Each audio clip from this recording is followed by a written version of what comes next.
And hello and welcome to the RPGeeks, and this is somehow our first TTRPG of 2026. Wow. It's still the beginning of the year. We still have a lot of time to achieve our resolutions. This is new starts. They start now. Oh, okay. So it's happy 2026, everyone. Happy 2026. This is my theme. You know what? It is very close to the New Year, the Chinese New Year. Lunar New Year's, yes. Happy Chinese New Year. So we are very excited today. If you've seen our Session 0 on Patreon, you'll have seen the unruly hyper children that we've become upon learning from GM Pip Gladwin about this whole scenario. But we are so happy to welcome Pip, who is a fantastic GM, who's GM'd for us before. Mouse Die Hard, it's not called that, what's it called? Not even a mouse. Not even a mouse. It's really no good copyright infringement. It's a really good title. Not Mouse Die Hard. Very good. It is Mouse Die Hard.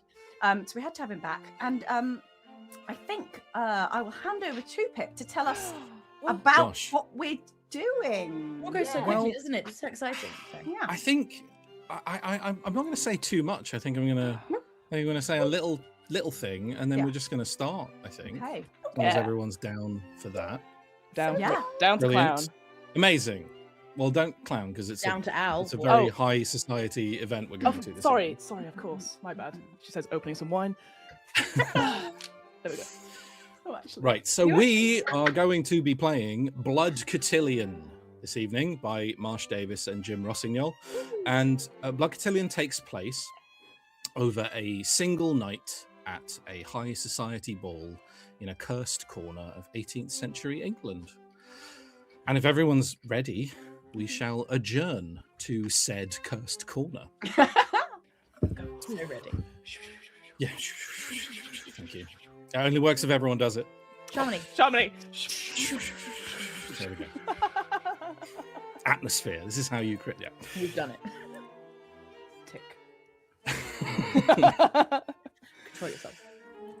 We see the majesty of Buckleridge Manor, set in the region of Derwent Bath, within the mysterious Vale of Duluth. It is a beautiful old manor, though parts of it are looking somewhat the worse for wear, as if in recent years the care of this building has lessened somewhat. But tonight it is lit up. There are bright gas lamps lining the long coach road that leads up to the manor itself, and rumbling along this coach road is, perhaps unsurprisingly, a coach. A coach sent by a secretive organization containing 3 of that organization's deadliest operatives. You. 3 women with a very specific mission. Your organization, discreetly named the Society for Teaching of Accomplished and Becoming Individuals, or STABBY for short, has learned that Buckleridge Manor has been corrupted by a power from another realm. The patriarch, Lord Kirkland Kelmorton, and his 4 sons, Branforth, Wilfram, Trothamere, and Darren, are all in thrall to this power. They may not even know it themselves, but let that not stay your hand. Deceive them. Kill them if you must. Do whatever is necessary to steal from them the secret means of access to their unholy sanctum.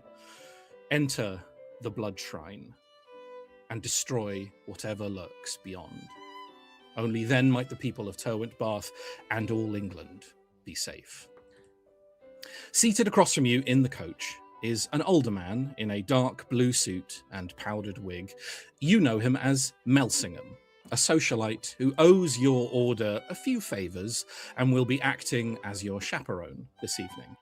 He is sweating visibly, nervously adjusting his wig as it keeps attempting to slide off the side of his head. As the coach grinds to a halt on the gravel outside Buckleridge Manor, he leaps unathletically out and offers up a hand to help you down. Who exits the coach first? Me! Charming. Who do we see in this moment stepping down? Oh, right. from Yeah, the I coach? forgot I'd need like a description of my character. I'm embodying her already. I'm so excited. Miss Maria Morsock is plump with black hair, what's all sort of done up fancy. And she is wearing a light green dress, and it's got the puffy sleeves. And it's great. It's like exactly how it's supposed to look. And she's got very rosy cheeks, made extra rosy by like a slightly over enthusiastic application of blush.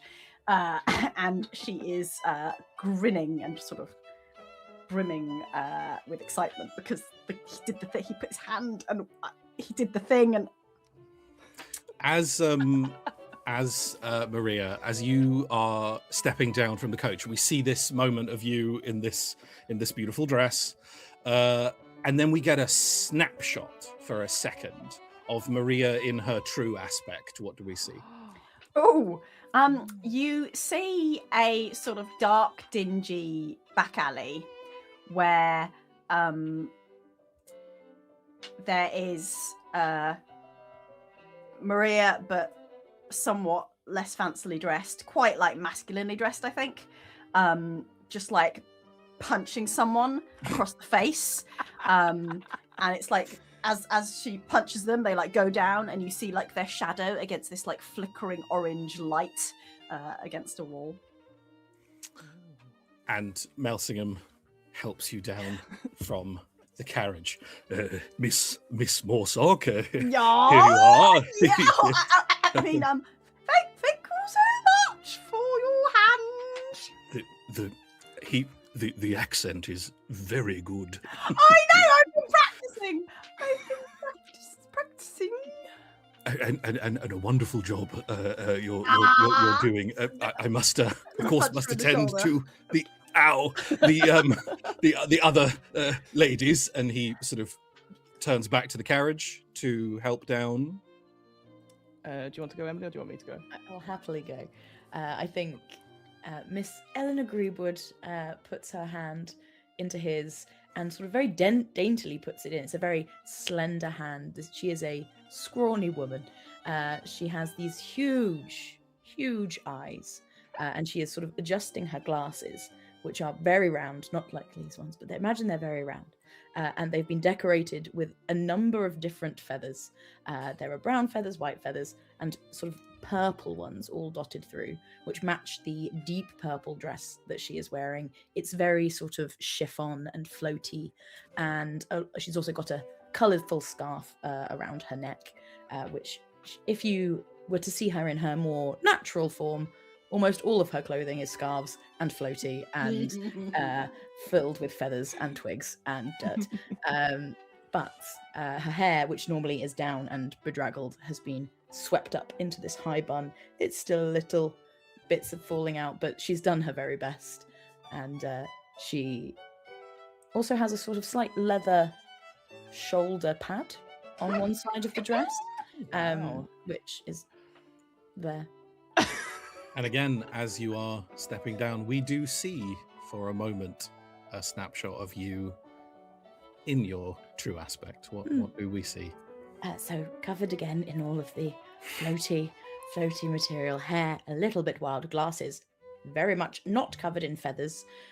She is sort of running through a forest and having a lovely time, leans against a tree, has a little litter, gives it a little stroke, and just carries on. And you would see floating behind her a sort of shape moving through the forest. But maybe we'll come to that later. Scandalous. Melsingham helps you down, Eleanor. Miss Greebwood. Yes. And don't you look lovely this evening? Oh, thank you. Okay, so we just go in and we're just chilling out, and we're just gonna find them, little bit of murder maybe, and we're going to not have to talk to too many people. I wouldn't deign to tell you how to do your job that you've all proved exceptionally good at, with the secrets and the killing and the Study, yes. Yes, it's the acronym is marvelous. But yes, I think the approach is very much up to you. I would advise blending in, caution, stealth. I'm excellent at camouflage. But I should get some dirt, probably. Perhaps You there will smear come a bit on my face. That might help if you're hiding in the grounds. These lovely ground. I must. Right. And he Okay. I'll turns find back some good and dirt. puts his hand up to help our last passenger down. Fiona. A meaty hook sort of comes down and sort of encases Nelsingham's hand. At a glance in this sort of light, it looks like a long, dark glove. But actually, if you look at it very carefully, it is just really thick hair on this arm, essentially. And there's a grip as Nelsingham goes, pulls out, as this lumbering, very tall, very wide lady comes up. She's quite well set. She's wearing a very black dress that's quite high, with little bits of like red spattered throughout. But I think importantly, her eyes sort of darting around, looking and surveying the view. Instead of a mask, because this is a mask ball, she's got like a face mask on, so the bottom of her face is completely covered, and it looks more like a china doll with like really red lips. And yeah, this is Miss Beatrice Gland Mickleforth, who steps out and stands up tall. As Beatrice steps out, we see for a moment her in her element. What do we see? We cut to maybe 2 hours before, as she's desperately trying to shave her arms to get in, realizing it's not going to work, and then desperately trying to put on her shoes, which are massive, and realizing that maybe behind her you see like a big pile of shoes, and all of them slightly ripped, as the 2 wide feet with maybe interesting looking toes, like fingers, are trying to desperately cram inside. And so she sort of looks at the sort of mirror and then grabs the mask so you don't necessarily see what's underneath her face. And she sort of like cracks her neck and it's like, onward! And then we'll turn around and go into the carriage. Oh, you got the voice down too. We'll see how it lasts. Melsingham helps you down to the others. Miss Gland Mickleforth, it's wonderful. You look lovely. You all look spectacular. Perhaps we should head in. Yes. And I will see if he's going to offer an arm, and if he doesn't, I will offer my arm instead. I think he's fully submissive enough for that. Yeah. Grip tightly. Yeah. You're lifting him off the ground slightly, I think, like he is being kind of dragged. Mm-hmm. And the three of, unless there's a moment before you enter the party between the three of you. I'm gonna woo these bachelors so hard. So hard. Do you have any tips, Maria? Yeah, do I? Right. One must stand up tall and be elegant and sophisticated. Sophisticated? Yep. And one must speak like this without moving one's mouth too much. Okay. Yes, Right. like that. Okay. And be becoming. Oh. Right. I know how to do that. And then they will fall madly in love with us and want to be our husbands.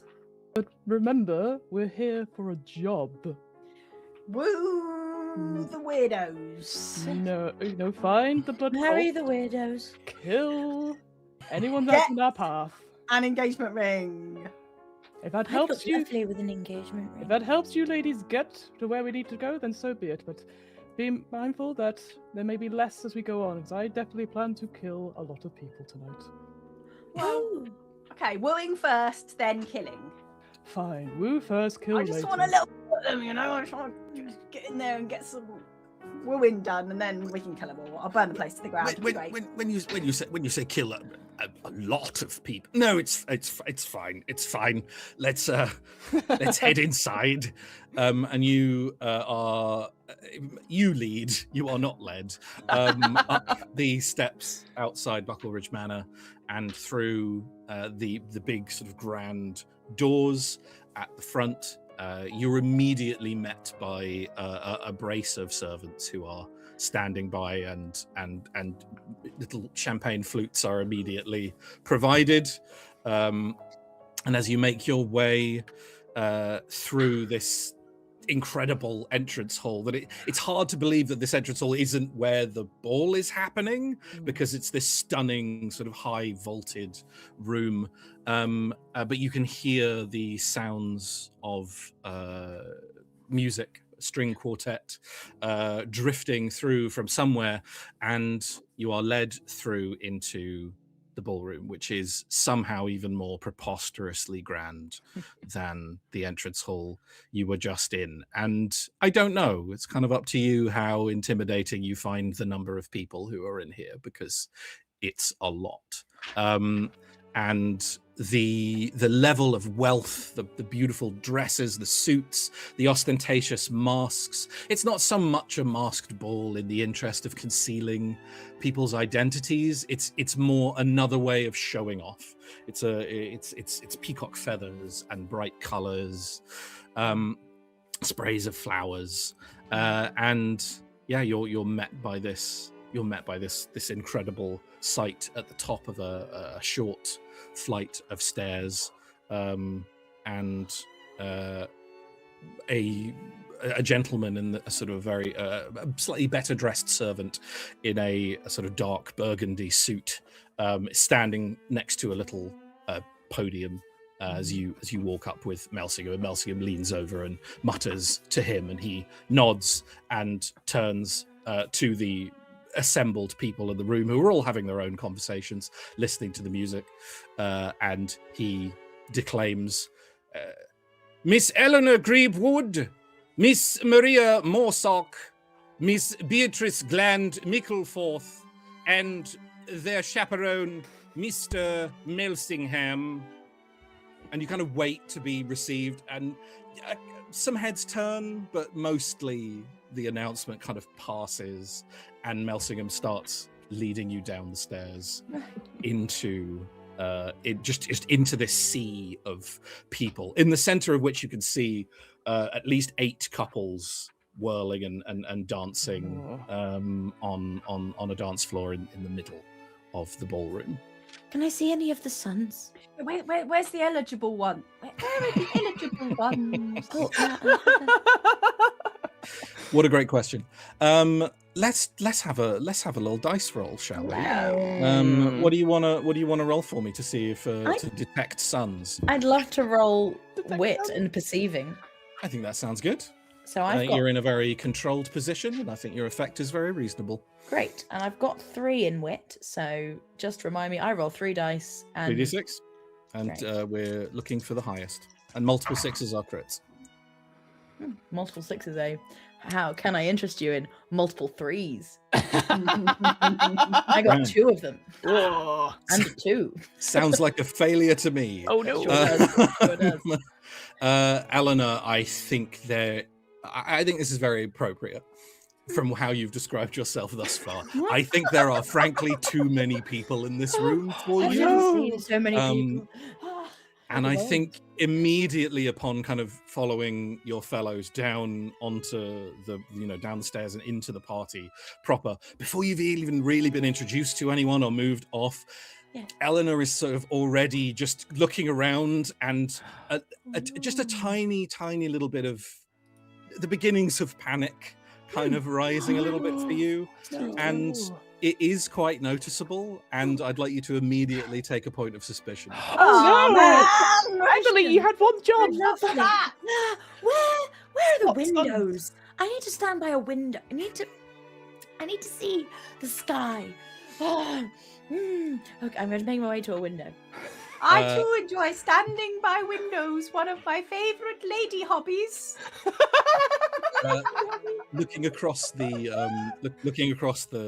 ballroom, you can see on one side there are windows and sort of this big line of glass kind of French doors that clearly lead out onto the grounds. Right. It is literally on the other side of the ballroom. Oh no! Everything here between you and that. Fuzzy everything vision just directly as the crow flies towards the French doors. I will walk through the dance floor if needed. Okay.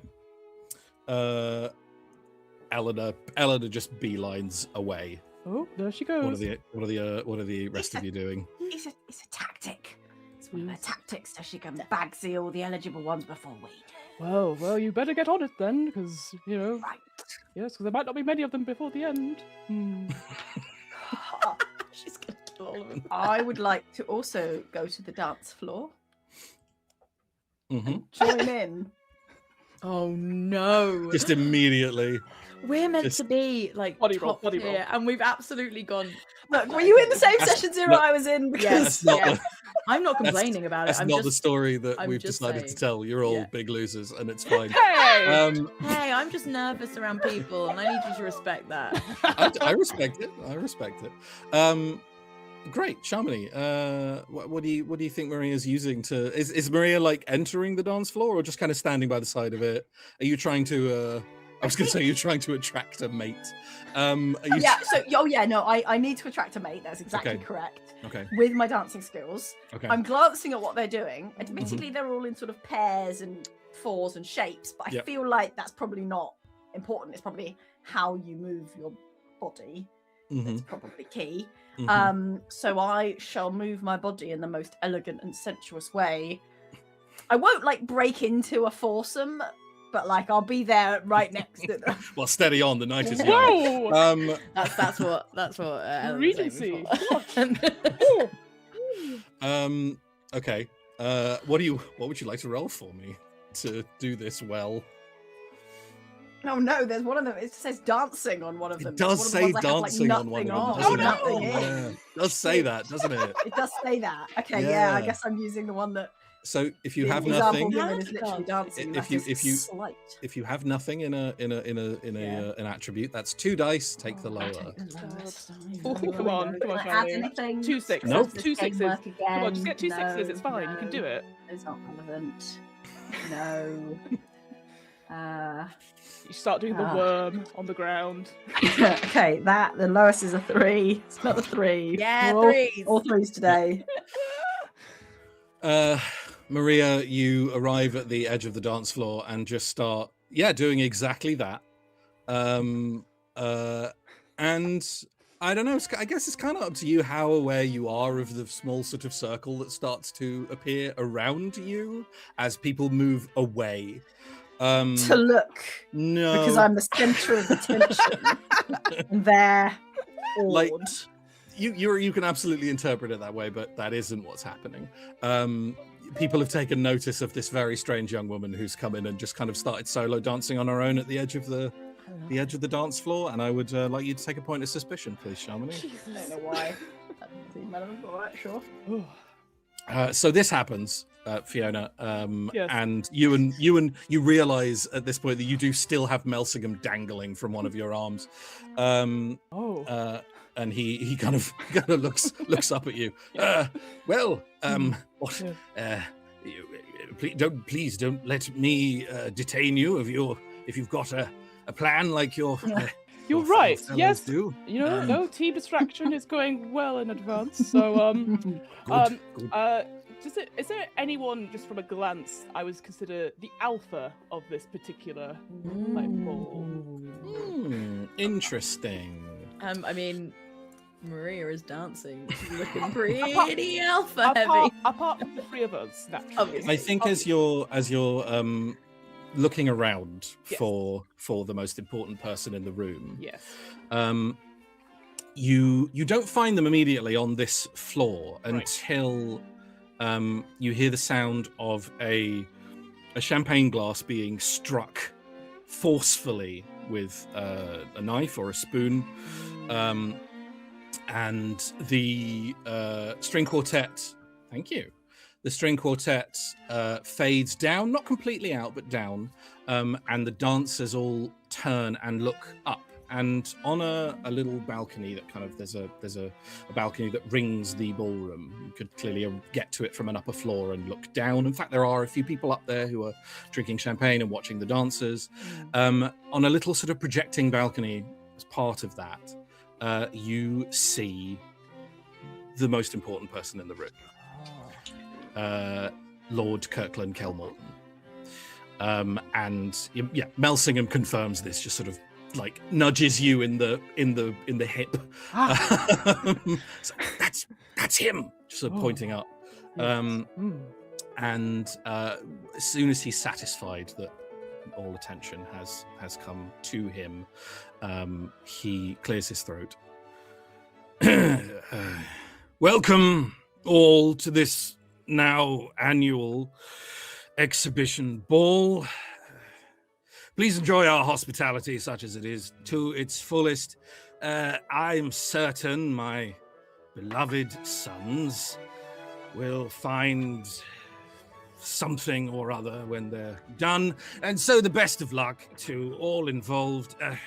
Drummond, ring the bell, would you? I must have some port. And he turns and sort of disappears, walking past a thin, gaunt man in a butler's uniform, very high, pointed cheekbones. He has very sparse, thin hair on the top of his head, and he is holding a little. He's holding a little bell, which he rings very quietly in a very large and silent room. Somehow it's sort of, well, not quite silent. It goes over the top of the very faint string quartet, and a little cheer goes up, and there's a sparse applause from this very brief speech, and mingling begins in earnest at this point. And it is now that from your various points, Eleanor, you've made it to one of the windows and sort of pressed your hand against the cold glass. You're very warm now, very and close, just face very close to it, just like, okay. It's right there. It's fine. As you're leaning against this window, you see suddenly, sort of coming out of the darkness from the grounds, quite a large man, like well built, beautiful. He's in a sort of dress uniform, a military dress uniform. There's innumerable medals sort of on his breast, and he has this mask which is kind of a stylized lion with the mane and the nose, and he appears at the sort of head of a group of other formally dressed, very military looking men who are all kind of toadying behind him, and he literally opens the door that you're leaning with your face against, and just opens it sideways without even noticing that you are there, and moves through into the party. Excuse me, would you push a lady? Him and his group have moved past you. She reaches for a dagger that's almost definitely somewhere in her clothes, and then goes, "No, Eleanor, no." Eleanor. No. Sorry, Maria. From your vantage point at the edge of the dance floor, with lots of space around you for dancing, you see. Not close to the dance floor, but standing sort of right next to one of the servants with the tray of champagne, is a thin man. Again, he's quite drawn. He's wearing a very expensive suit, but it's like charcoal grey and white and black. It's all very sort of demure, and he is. In one hand, he's holding a little notebook with like a pen sort of clipped to it. And he is leaning over to the ear of this servant and saying something that you can't hear from this distance.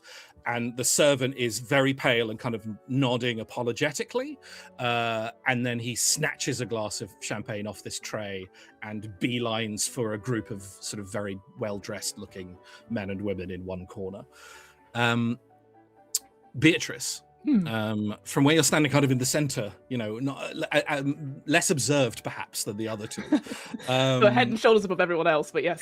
And from your position, head and shoulders above everyone else, you can see in another corner, there is a loose circle of people who don't seem to have taken much notice of anything else that's happened in this room. They seem very absorbed in their own game. And you see several like card tables laid out, and the occasional cheer, gasp. You can hear coins hitting the table, and someone there is is laughing uproariously, and a little bit of the two people part, and through there you see in the uniform of the louche gambler, the decadent, almost sort of poetic. He's big white shirt that's kind of open down just a tiny bit too far, cravat around his neck. He clearly was wearing a wig, but he's swept it off and just has the sort of tight brown hair pulled back into a ponytail on the back of his head. Beautiful, like blue and gold jacket on the back of the chair he's sitting in, and you see him toss a hand of cards down onto the table and just go, "And that's gin, gentlemen." And he pulls a bunch of coins towards himself. Don't at me, I don't know how cards work. Gin rummy makes sense. Yeah. You would guess Branford, the military son, Wilfram, the bookish and humorless son, and Trothamir, the decadent louche gambler, are the three sons that you have all just witnessed. No sign of Darren. Oh, Darren. Don't worry, we'll find him. Let's return to Eleanor. Eleanor, what are you doing? I was just, I'm fine now. I think I'm okay. Bastard. Well, I'm not going to marry him. I sort of say to myself, I sort of aim it out the window, as if maybe she's talking to someone. Right, I won't marry him. I'll find one of the other ones.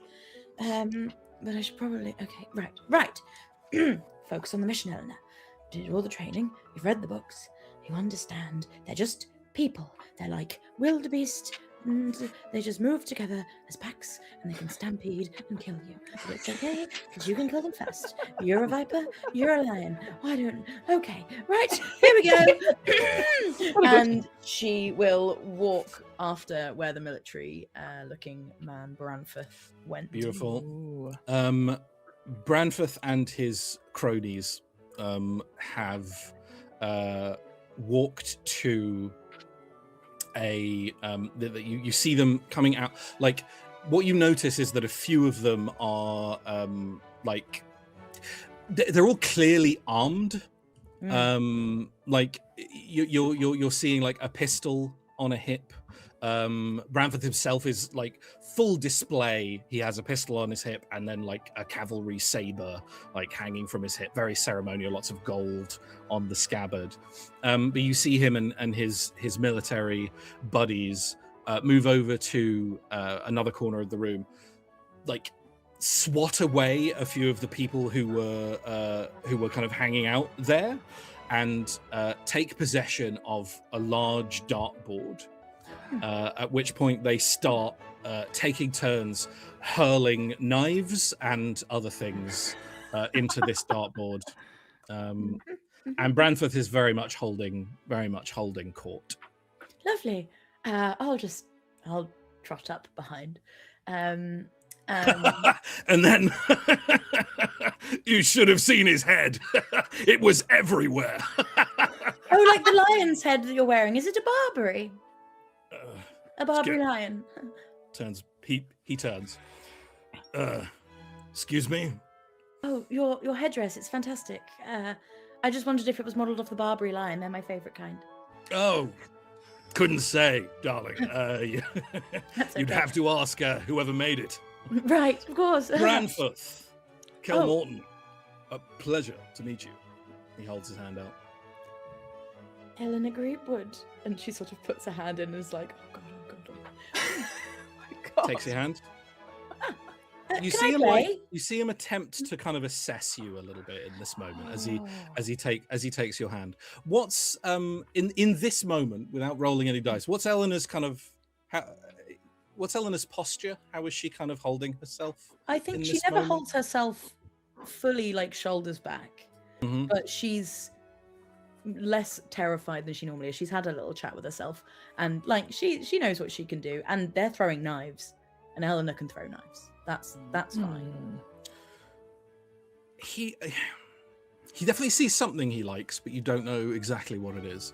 And he takes your hand and kisses it. Can I have a go? You- I've never tried before. Sure. Okay. Yeah, if you want to take a turn. Sure. Do you have a knife, or should I use my own? You bring a knife? No, that would be ridiculous to a ball. It was a joke. Sorry, feeble female attempt at humour. Yes, that is exactly what that was. Yes, please, can we fetch the young lady a throwing knife? Please, she'd like to show us what she can do. Yes. And you are presented with a blade, and this group of men kind of semicircle around the dartboard with their drinks. And there is this heavy air of expectation of how funny this is, and how funny it's going to be. She'll straighten her glasses a little and go, "Oh, Brantford, sorry. Could you show me? Just how should I hold it? Maybe you could stand behind me and help." Stab. Stab him immediately.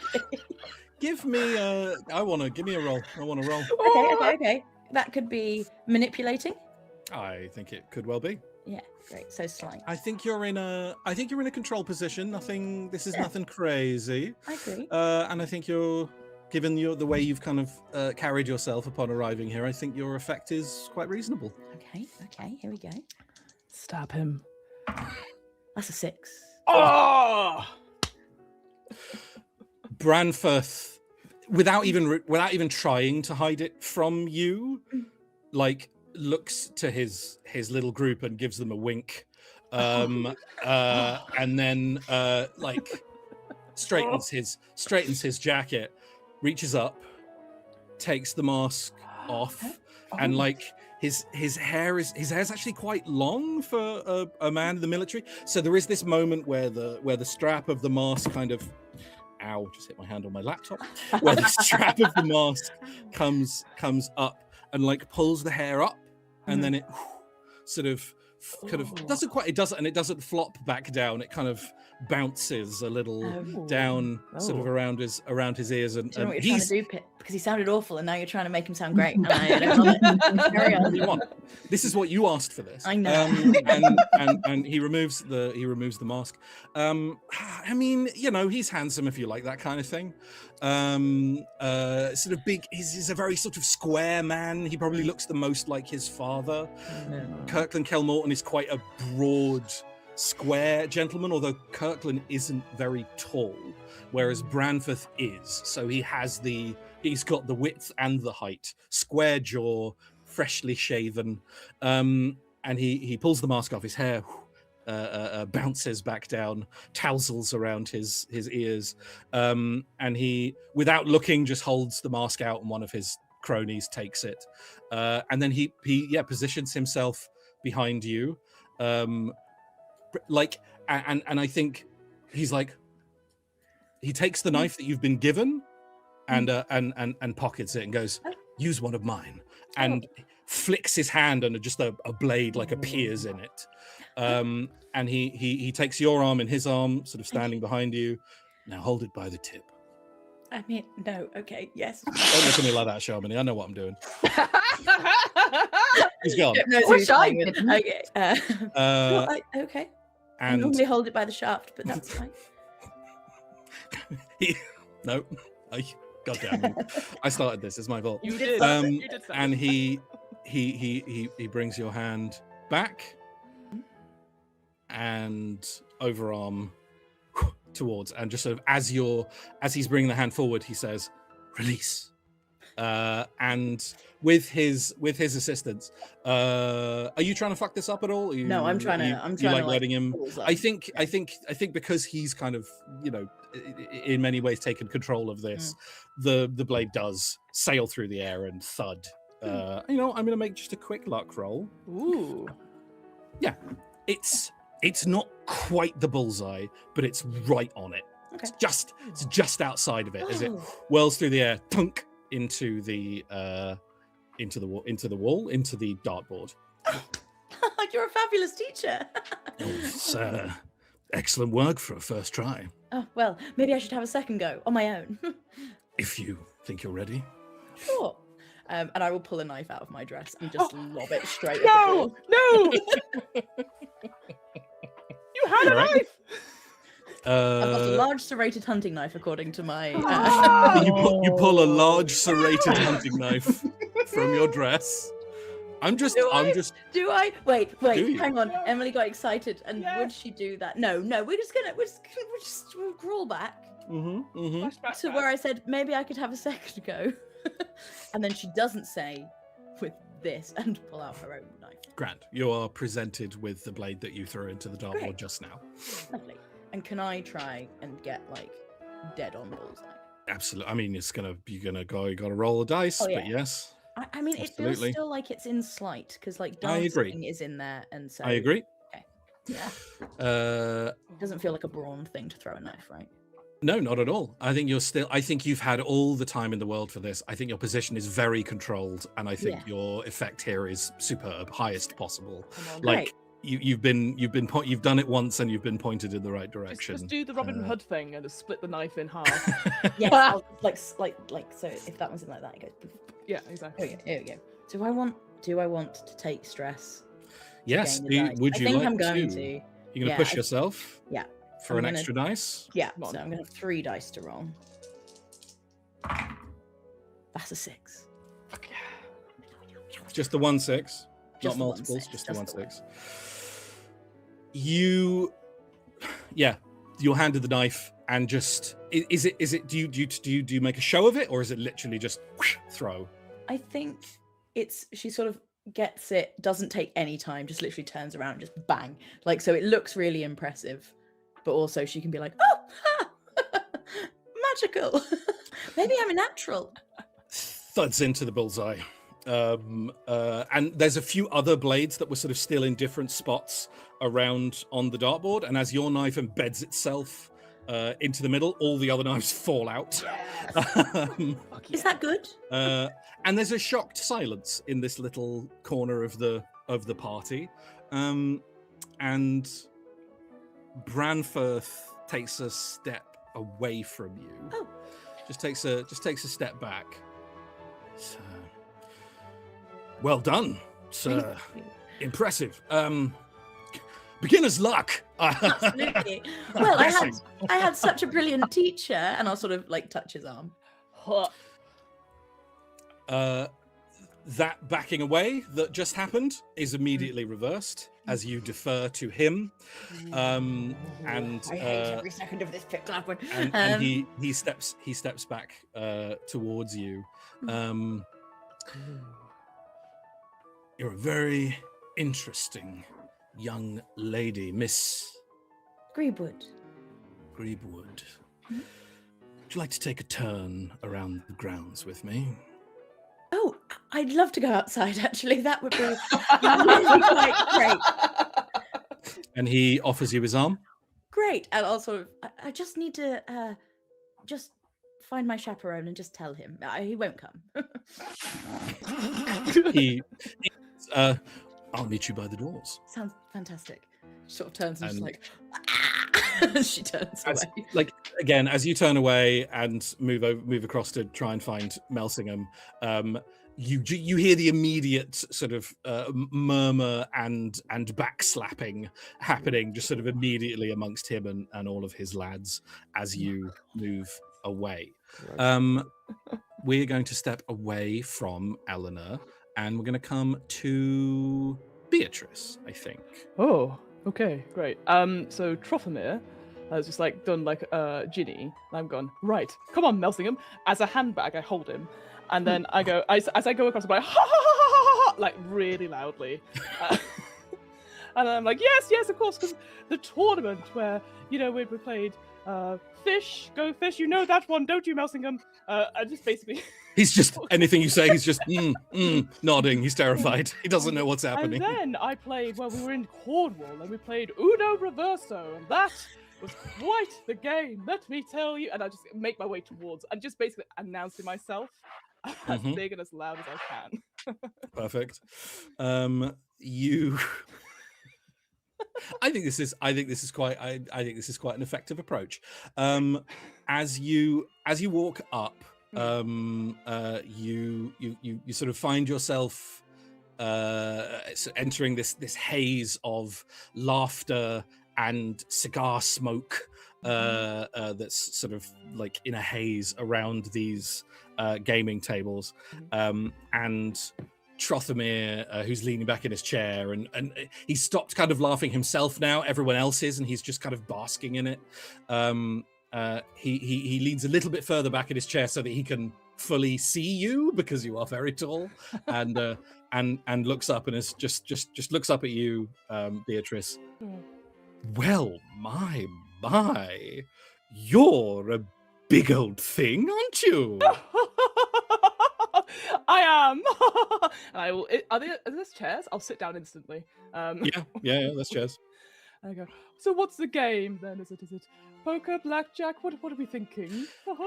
We're playing bridge. Oh, yes, I know that one. Oh, bit old-fashioned for my taste, but go for it then. I've been a while or two since I played.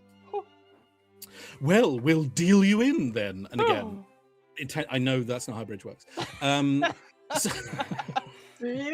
I don't know that that's not how it works. Okay. I'm assuming that's not how it works.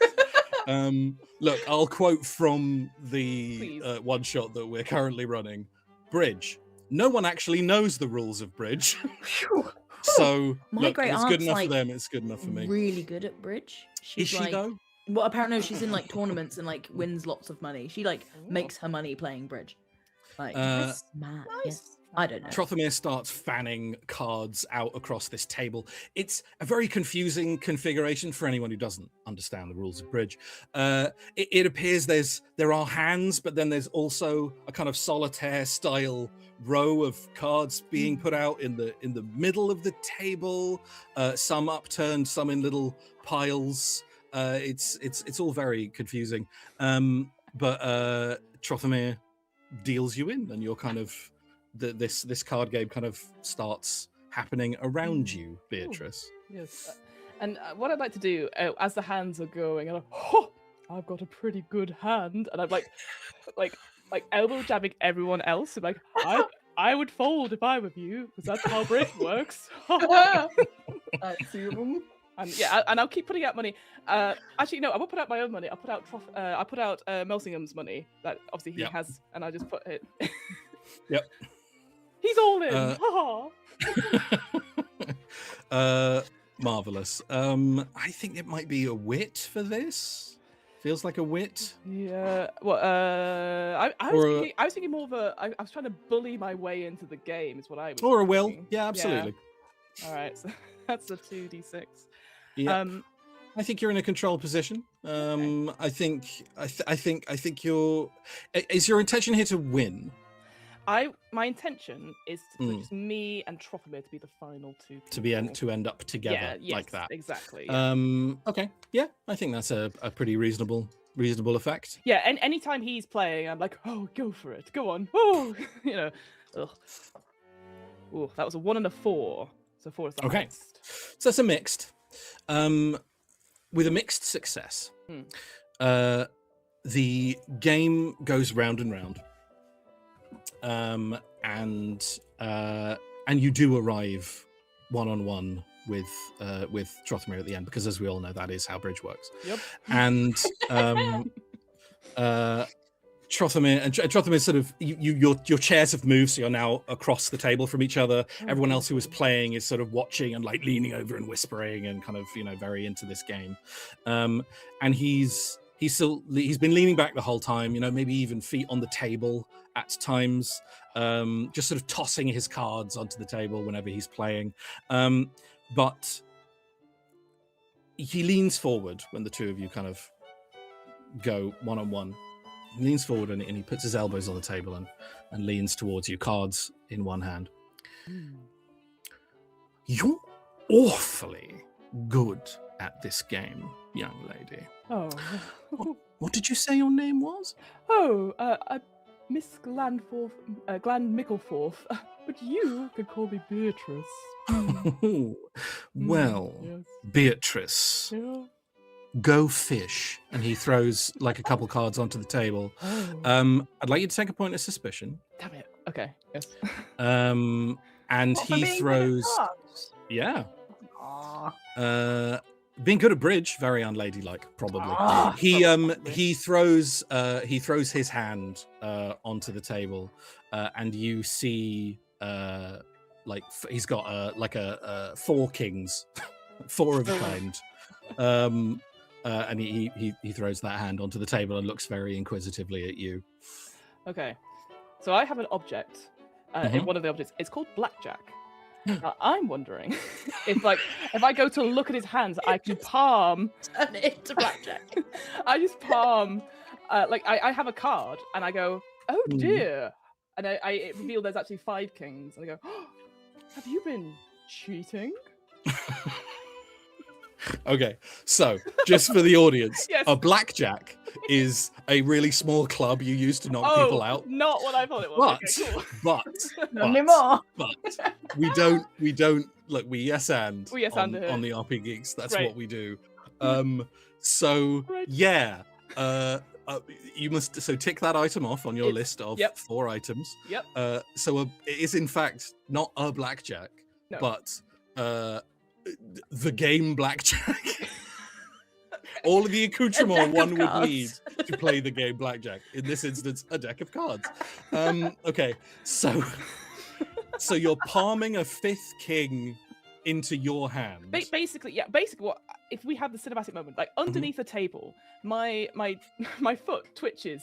I pull my foot out of my shoe. I pick up the card that I've been hiding there, put it into my hand, Amazing. and then when I go to check his hand, I put that card in his cards. And obviously, no one else in at the party is getting a look at your feet in this moment. Nope. But the audience is there anything interesting about Beatrice Gland Micklethorpe's feet that that the audience might like to know? Well, for a moment you think it's like a hand in a foot in a shoe, but actually it is just her like a elongated foot with fingers, essentially. Sort of, yeah. If anything, Fully pulls out- opposable toes. opposable toes, but like pulls out the card and then actually flicks it over from each knuckle and then hands it up to me. Yeah. That sounds like slight. Yes, it does. Would you like to take some stress? You want to push yourself? I feel like I am gonna push myself, so I just take some Okay. stress. Yeah, because I feel like because I only have 1 dice, so that would be 2 dice. 2 dice. Oh, come on, be cool. Okay, highest was a 5. Okay. So, yeah. Mixed success. You roll this card through your toes and then up into your hand under the table, and then it appears in your hand of cards. You lay out your hand plus this 5th king. What do you say to Trothomir? Well, so the idea was I was going to try and get this king into his hand to say he's cheating, but if I can't do that, I will just be like, Oh, perfect. Yeah, Yeah. no problem. yeah. So I try and look at his card to go, oh, that's a 5th king. Naughty, naughty. He smiles for a moment. There's a little moment passes between the two of you. You detect in that moment that he knows you're responsible for this. Oh. I clutch at no. And then he throws his hands up, shrugging, and well, looks like she's got me, lads. Well, looks like you can cheat a cheater. Well played, Miss Micklethorpe, or I should say Gland Micklethorpe. Oh. What a fascinating creature you are. No. Toss. Toss my hair. Do you say toss toss? Of course I do. Yeah. We had a talk earlier about how to look like posh, and I'm like, okay, toss. Yes. What would you say to a rematch? Fair this time. No cheating. Oh. Something simple. Oh, well, I'm intrigued. Go for it. What is the Oh. stakes? Name them. Your game, your stakes. Okay. How about a game of Johnny Go Go Go? He nods very slowly, and absolutely knows what that game is. Yep. Yep. We all do. We all know the rules of that game as well. But, Mhm. How many people it takes to play it? let us do it maybe in a private room, and only us will know who the winners are. Unless... Oh, great. I like the way you think, Beatrice. Oh. Gone Johnny Go Go Go it is, gentlemen, and no one will know the victor, as the young lady has said, but I'll sure to be giving you all of the details afterwards. Wish me luck.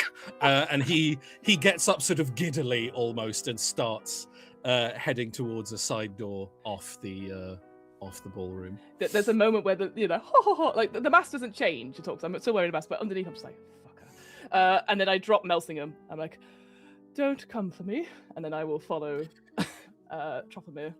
As you're walking away, Beatrice, you Mhm. do hear a kind of... There is a muttering and a little sort of susurration going through the group of gamers as you leave. And I would like you to take one more point of Yeah, suspicion, I guess so. please. I'm sorry. That's what happens. Look, neither one of us know how to play card games, so I feel we've come I think out this really might go well. wonderfully well. I think so. We are going to cut away to close to the dance floor with Maria. What's Maria up to? Still dancing, still grooving, using all the space. I spy some targets. I've been spying targets, so I've been eyeing up Wilfram Kelmorton. He looks kind of boring. Oh, you've hit the nail on the head there. He is a deeply boring And I man. saw, Yep. like, as he was passing, like, he exchanged, like, some minor brief pleasantries with, like, a couple of ladies who were standing, not looking at the dancing. I shall approach the ladies, being a lady myself. Marvelous. I shall join them and go, as they are laughing at things. Okay. Immediately, I'm afraid with that approach, you do immediately need to roll to blend. No, I'm sorry. no. That's... Okay. I don't know if I want to blend. I kind of don't want to blend. Okay. I kind of don't have time to be mingling and pretending. I Okay. kind of... In that case. I think what I'll do is I will come in and go, anyway, I'm just like, I'm gonna launch straight in, right? They're having my conversation now. We've all done it. Yeah. These three young women, like, just... A rumor. Just stunned into silence as you just approach. Yeah. Hello. Right. Anyways, hast thou not heard? Wilfram Kelmorton. Well, I heard that he stepped out with a young lady simply because she knew a lot about fish, and as everyone knows, his favourite topic is fish. And that's all it took. That's what I heard. Have you heard anything like that? I shall glare at them all in a persuasive, like, tell me what you know kind of a way. Honestly, it would work for me. I'd be I have like, no I reason have to think heard it is something. fish. I but, like, have. My God, yeah. Give me a what are you rolling, Shelby? correct me. What are Well, you I would rolling? like to roll will, and I would like to enforce my sounds good to me. persuasive will on them to be like, Okay. It's a little bit. It's like what I've said kind of is like it's probably wrong, and therefore like I'm slightly pushing the buttons to like, well, what do you do? Oh, so do you know better? Like, so you know the real truth? Interesting.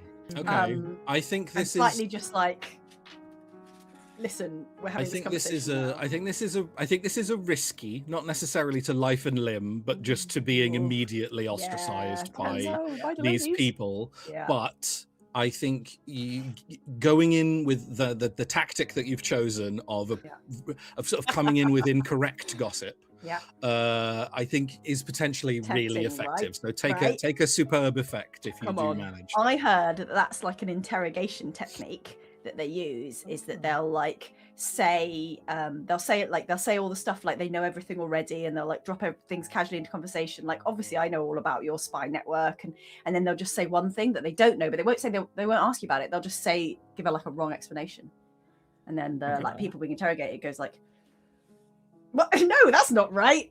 Shammy, So are we're you being all chummy? Shammy, are you admitting that you're part of MI5 live on stream? Because that's it sounds like you're Sure, sounds like it. Yeah, that sounds foolproof. I'm going to roll will, and I have 2 points in it, so I'm going to roll Come on. 2 dice and take the highest one. Come on, Okay. come on. That was a 5. Okay. Great. Makes I like sense. I like that. Fish. I'm gonna say I am gonna give you an immediate point of suspicion Cool. as you come in, but your method proves effective in this moment.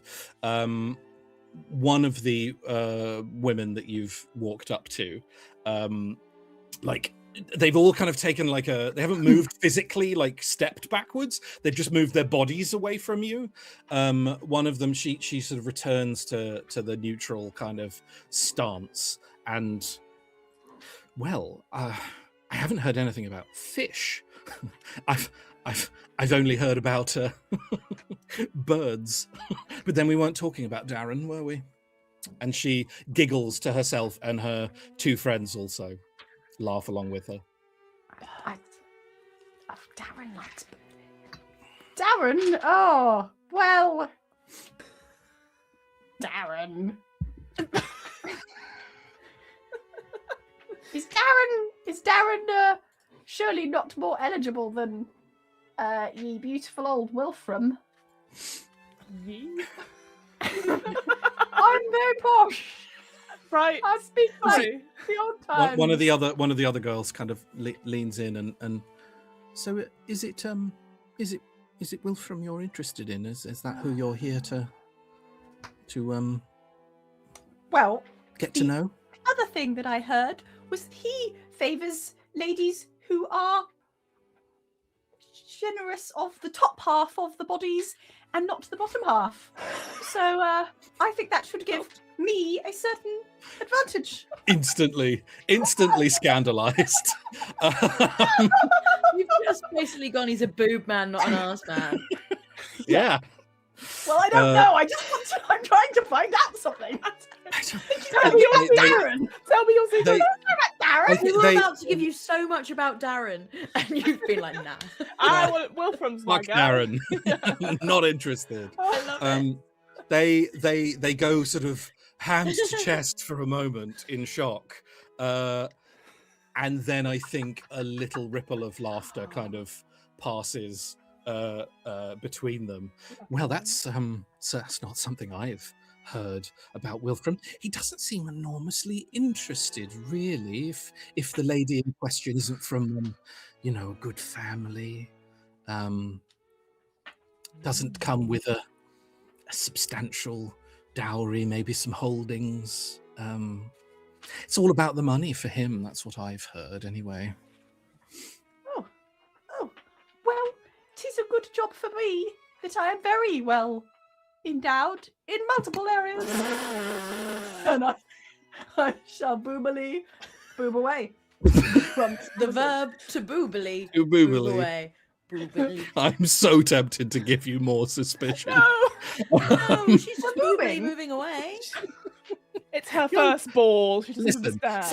far be it from me, the only man on this call, to judge whether you're conducting yourselves in a ladylike manner. A But boobily manner. that, I mean, yeah, look, the boobs are just there, Pip. That's what they do. you're fine. You move away. Crazy scenario. You move away, but you do hear them immediately start like whispering about you. I won't give you more suspicion because you already got one from this group, but you've certainly caught their attention. Beautiful. Um, Thank you, Pip. and you're moving towards Wilfram. You're heading Yeah. for Wilfram. Yeah. I'm going to stay with you for just a minute as you head over towards Wilfram.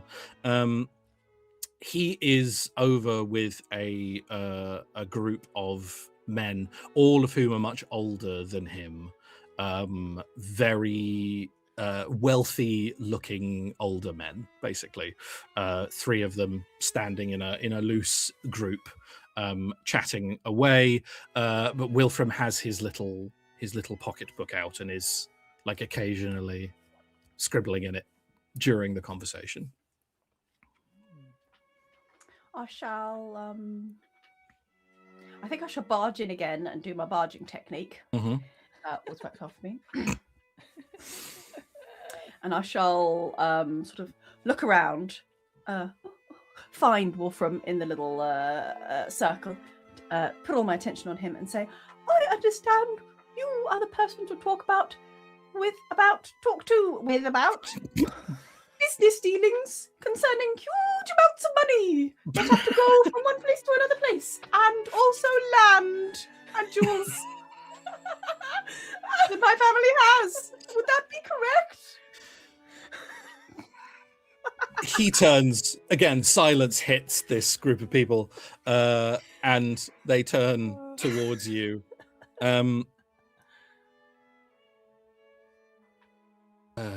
I'm sorry. I did not catch your name, young lady.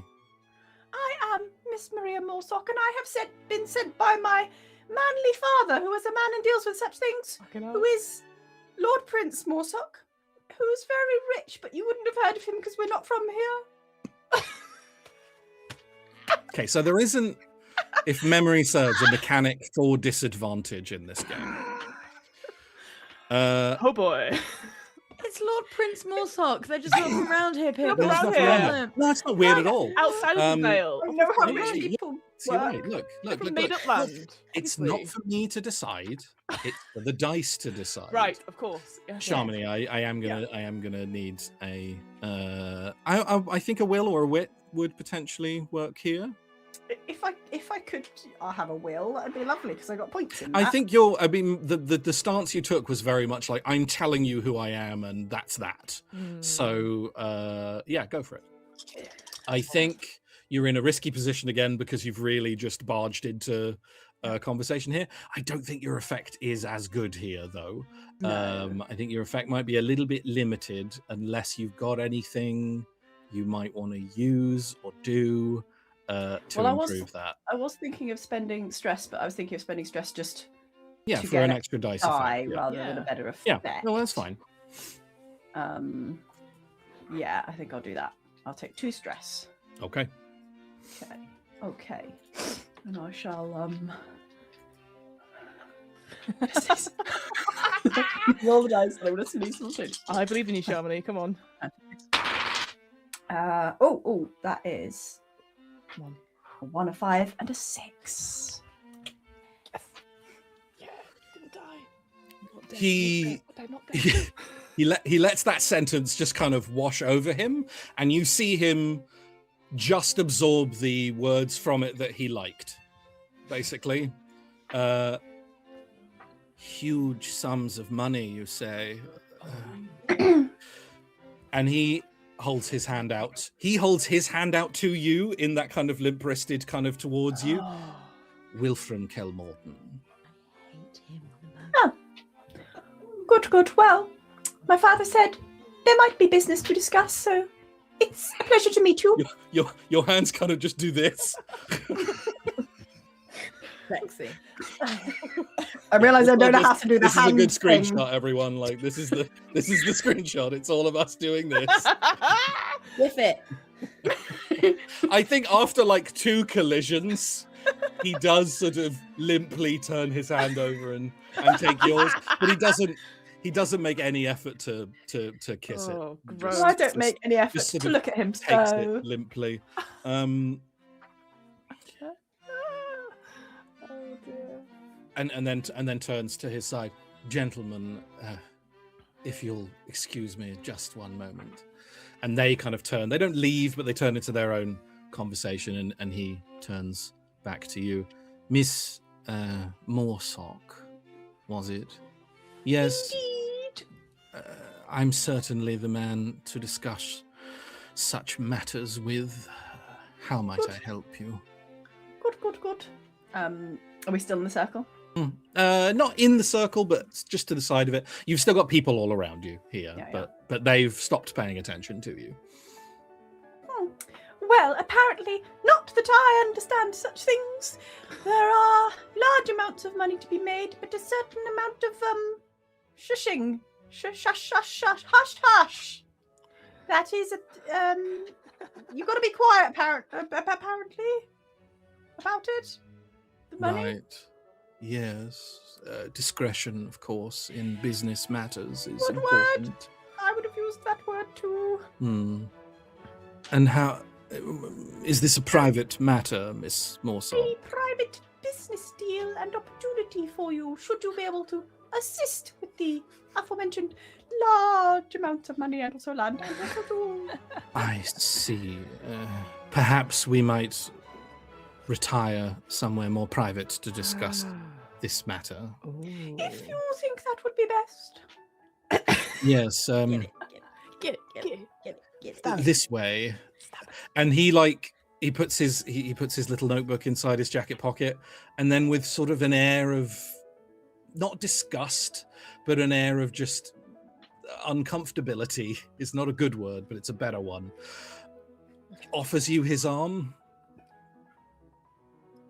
Oh. I shall limply place my arm on his arm. Yeah, it's all very limp from both of you, and you just sort of slide away towards another room. And we'll leave Maria there, and we'll jump back to very well.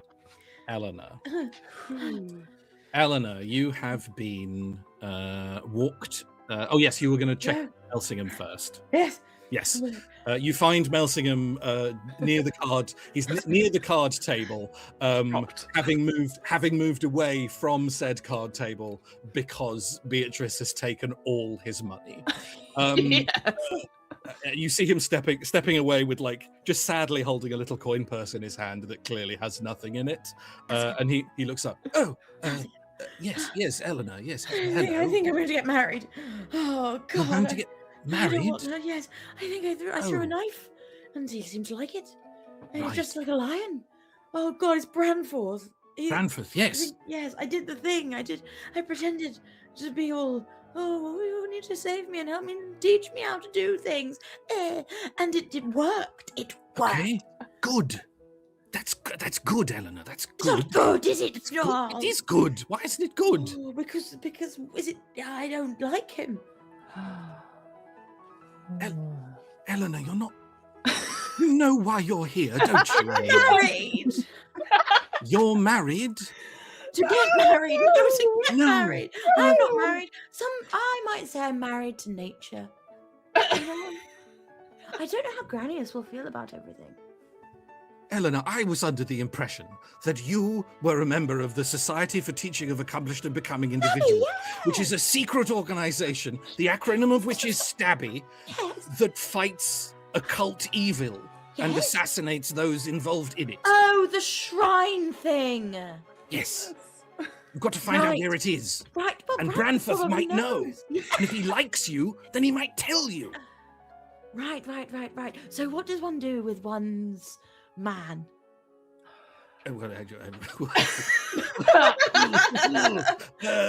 Nelson, what do you like? I can't be little damsel in distress for the whole evening. I'll kill him. Maybe you could try, perhaps, if being the damsel in distress has endeared you to him, then perhaps do that right up until the point when you do kill him, and then kill him. Just make sure you do it somewhere quietly, where no one's going to find the body immediately. Yes. Okay. Great. Great. And we're going to go for a walk in the gardens. Perfect. It's dark, and there are not that many people out there. Right. Isn't it the best place? Oh, Nelson. Okay. So I don't need to kiss him. Really not my business whether you kiss him or not. Would you like it if women kissed you? or men, or Pip. Hey, no, sir.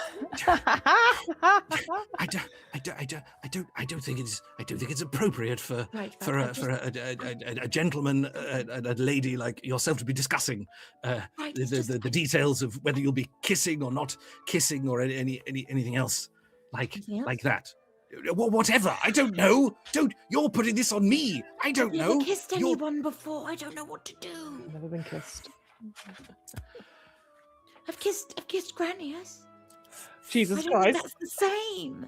Like a little peck, like. Is that the same? Eleanor, and he puts both hands on your shoulder. Eleanor. Yes. Follow your heart. And then get the information from him. Right. And then Right. either incapacitate or kill him, or if you don't need to, don't do any of that. Just get the information. No, don't kiss Kissing him. or not, that's kind of up to you. That's more of like a His flavor hair's so kind of thing. Bouncy. Good. It kind of captivated me for a second, you know? Well, you use that. Use his hair. Kiss the hair? Jesus Christ. If you like. Okay. Great. Maybe I do like.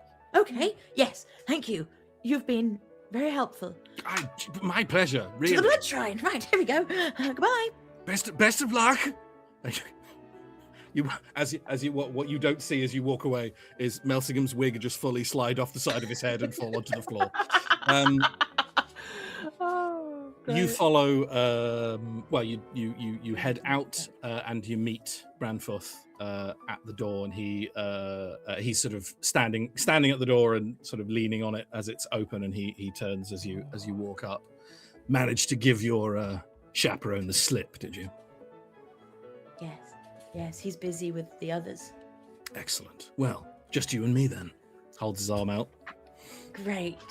Thank you. I'll put my arm sort of on top of his. I think she understands how that works. And he walks you out into the grounds. Ooh. And there are a few other like gas lamps out here, but they are widely spaced. So there is a lot of darkness in between them. And you walk down sort of rows of topiaried hedges, and Branforth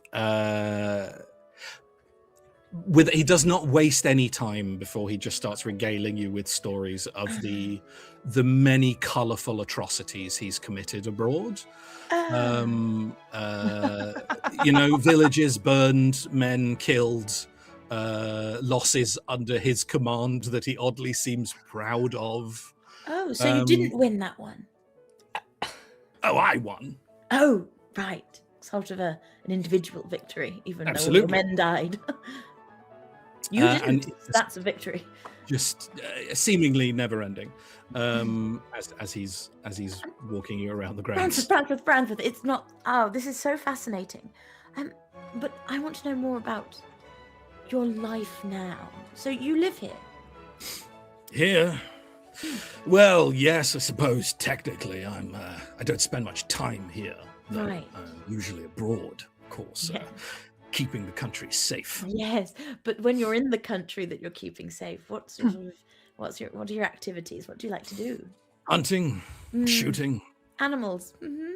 Oh yes. There's little I haven't hunted. I could take you up to the taxidermy room later and show you some of my prizes, if you'd like. Oh, I'm told it's quite a stirring sight for a young lady. Sounds brutal. Yes, often. What's your favorite thing to hunt?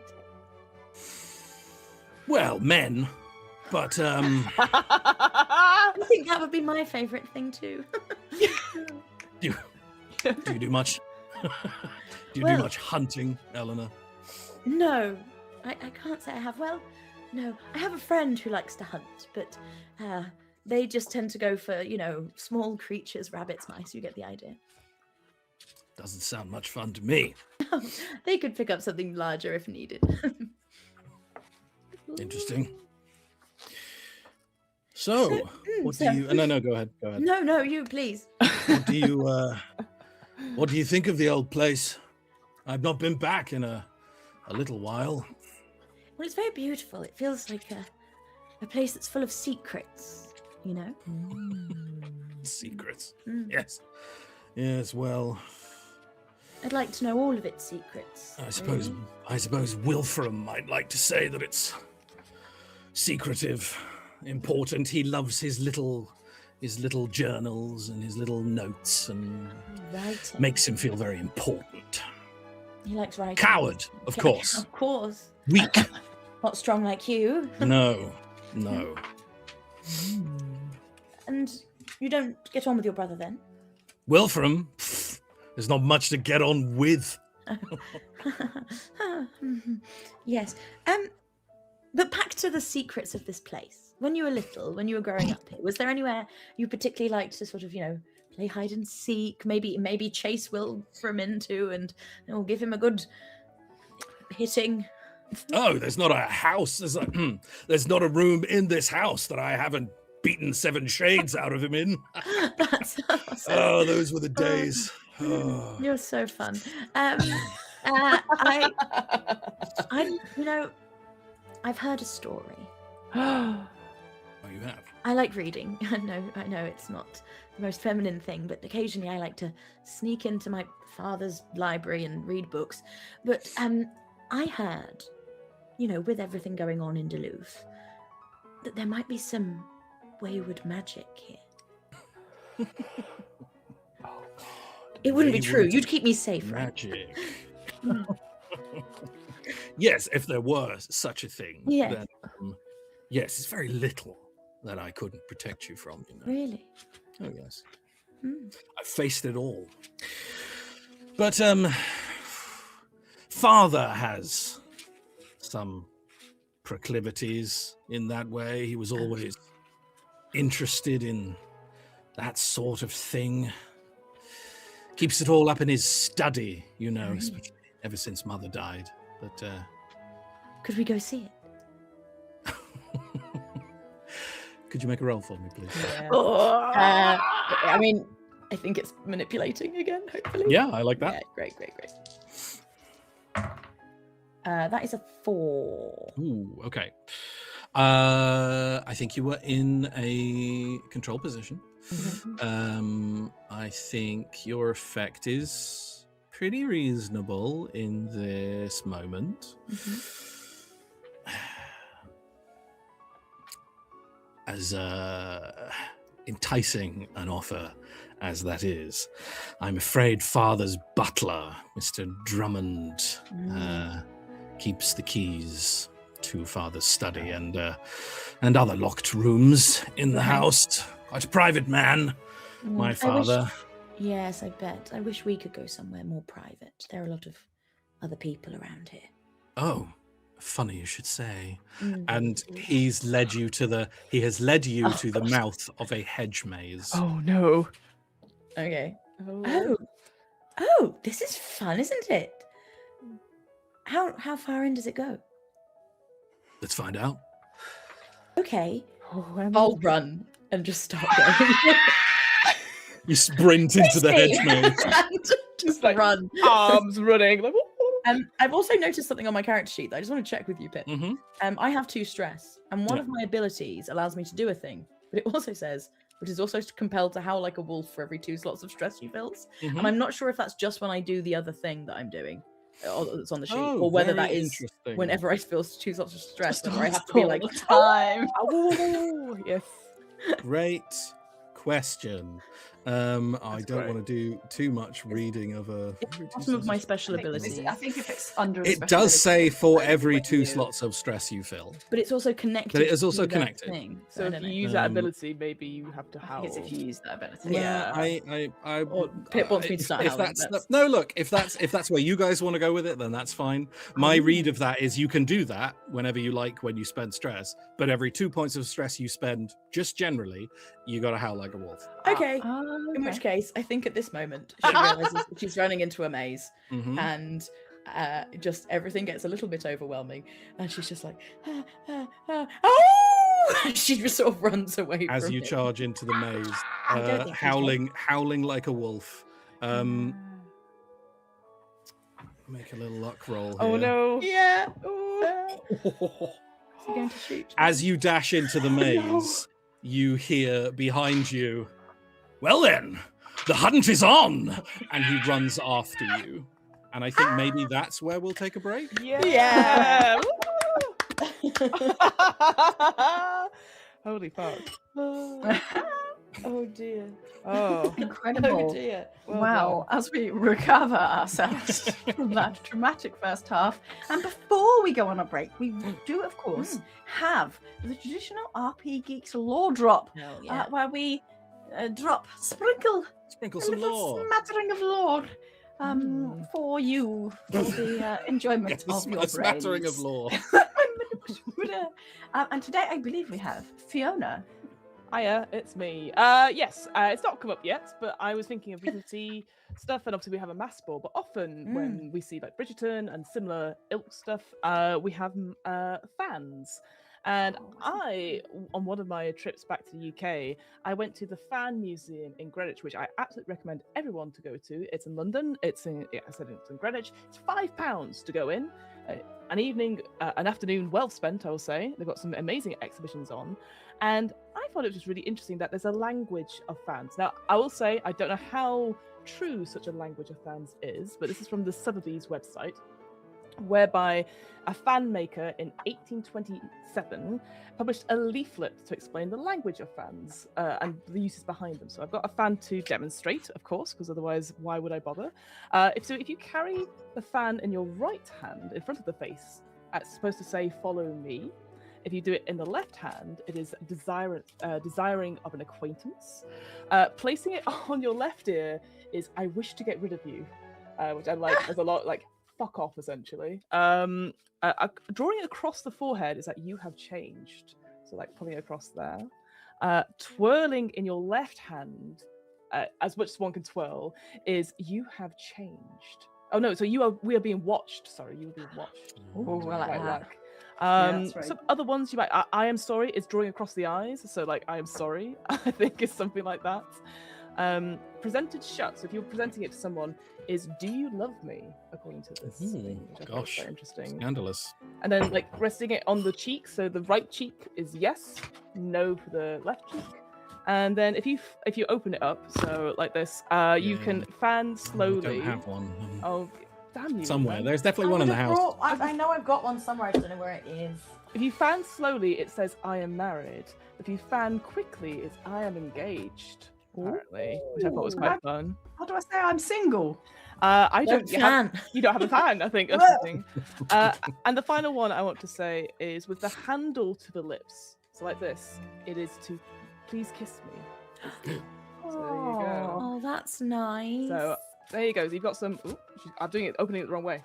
Oh no, I fucked I up. used to be really good at it. Look. This can't feels do it like. at all. Did you say it was an 18th century fan maker? Wait, what did you say? Well, a Young- 19th century, so it'd be 1827, founded in Paris. He wrote this little leaflet, essentially. It's on the Sotheby's website. Actually, I'll put into the. It feels a little I've just bit been like. handed. Yeah. Oh, that really goes as well. It's good, That's isn't it? The little like Yeah, little like lace that one. one. Absolutely. It feels a little like ye oldie clickbait.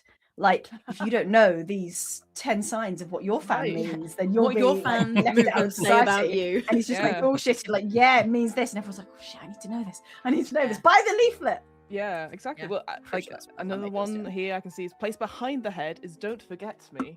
So Dropped God it. knows.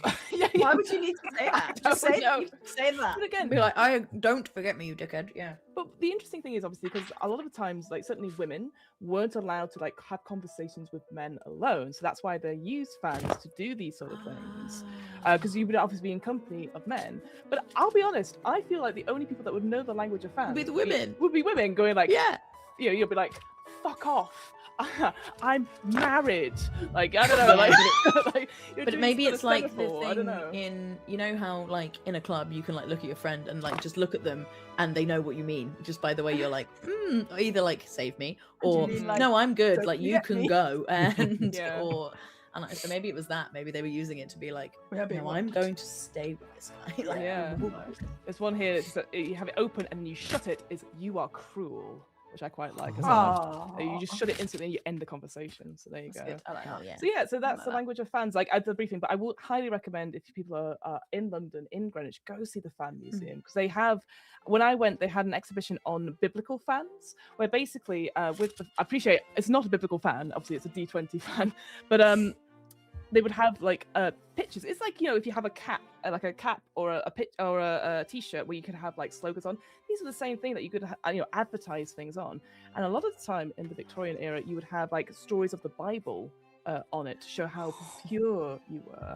It's like, I just love God. I just, I love the Just story sexily fanning yourself. of Yeah. Adam and Eve, and they would also use this is where I don't know the name of this individual sticks off the top of my head. If you go to the Fan Museum, there's a lovely lady that will tell you that.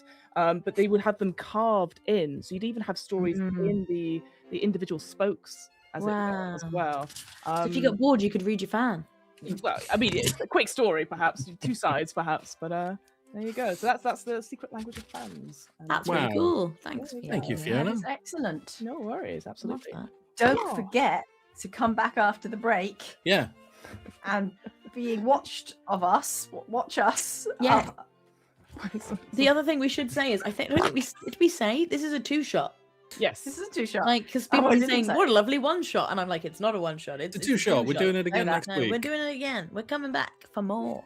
So make sure you do too. But also, This particularly is- after this break. Yeah. Yes. See See you in 5, guys.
Oh, hi.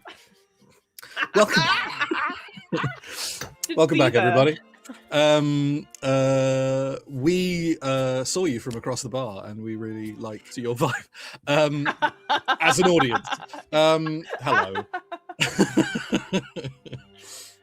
Welcome back. We're just gonna jump straight back in as we leave Eleanor charging into a hedge maze, pursued by an amorous soldier. Excellent, pursued by soldier. Yes. And we're going to jump back to Fiona, Beatrice. Hello. Trothomir has led you out of the ballroom and across a hall and into a side room on the lower floor on the same floor as the ballroom.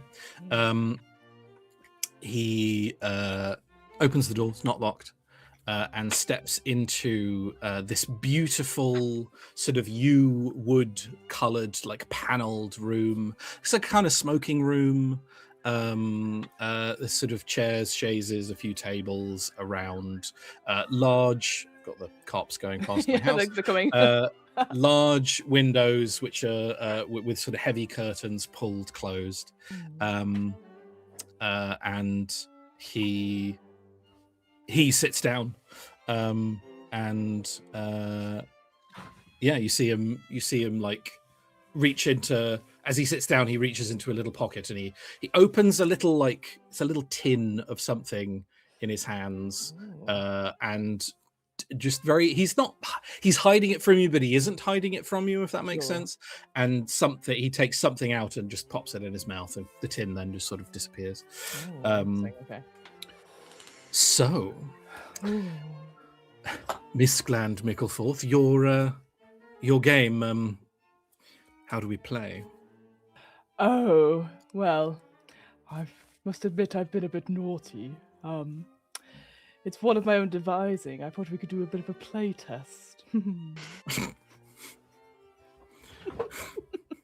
This is good. It's a TTRPG! It's a tabletop RPG. Yeah. It's called Dungeons and Dragons. Yes. Well, I'm always up for learning a new game. Okay, well, you're sat. Good. I now need you to shut your eyes. Well, all right then. And he closes his eyes. Cool. I then step out of my shoes and I jump to the ceiling where there's a chandelier. Mm-hmm. And I go, I try and throw my voice back. Now, try and find me. The game is gone, Johnny, go, go, go. Okay. Amazing. Give me a sleight, I think, to vanish onto the chandelier in this high ceilinged room. Now, I would like to take a stress so I can get another die, if that's okay. Mm-hmm. So I'm on 2 stress, and I will say one of my special abilities is that I make no noise at all, giving her a +1 effect at sneaking. Incredible. I've taken my shoes off, so. However, if I'm spotted, my toes will give me away. It's quite a scandal. So there you go. Grand. I think you're in a control position. He's literally sitting down with his eyes closed. Yeah. And I think you're in a very reasonable, if not a superb now, because of your ability effect here. So give me the roll. I mean, unless he looks up straight away, like most people do in a horror film. So anyway. Oh my fucking god, that's a 1 and a 2. So he looks up straight away. Okay. Interesting. So you slip out of your shoes. Yep. And you leap. You leap into the air, kind of inverting yourself as you do. Yes. It's this incredible acrobatic movement. Yes. And your articulated toes and thumb-like big toes just latch Beast from X-Men style onto the arm of the chandelier. Yes. Very quietly. Yes. And you say your piece about the game. Yeah. And Trothamir smiles, eyes still closed. And then, right, well, what, I find you? Yes. And if you win, I am your prize. Well, and he stands up, opens his eyes, and it's in that moment that we realize the ceiling maybe isn't quite as like high as you thought it was. And you're quite a big woman. You're quite a tall woman. So he stands up, opens his eyes, and you guys are just like face to face, like Spider-Man and Mary Jane style.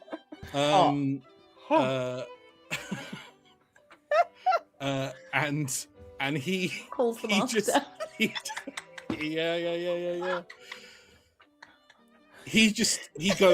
He goes wide-eyed and takes a step backwards, and I think, Beatrice, he looks like he's about to yell something. Oh, I don't want that.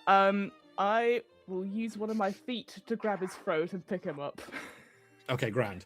I think I'm gonna pass that. I think that's okay. We're doing so good. I think you do that, but he manages to get like a yelp out before your finger-like toes lock around his throat. He just as you grab him. And I would like you to throw another point of suspicion, please. I guess. Yes. I have to marry this asshole to get us out of this situation, gang. He is he's you have him by the throat, and he starts like grabbing. Actually, no, I said you got him with your toes, and you didn't get him with your toes, you got him with your hand.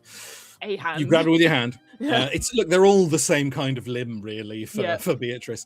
Yes, you're hanging by your feet, you grab him with a hand.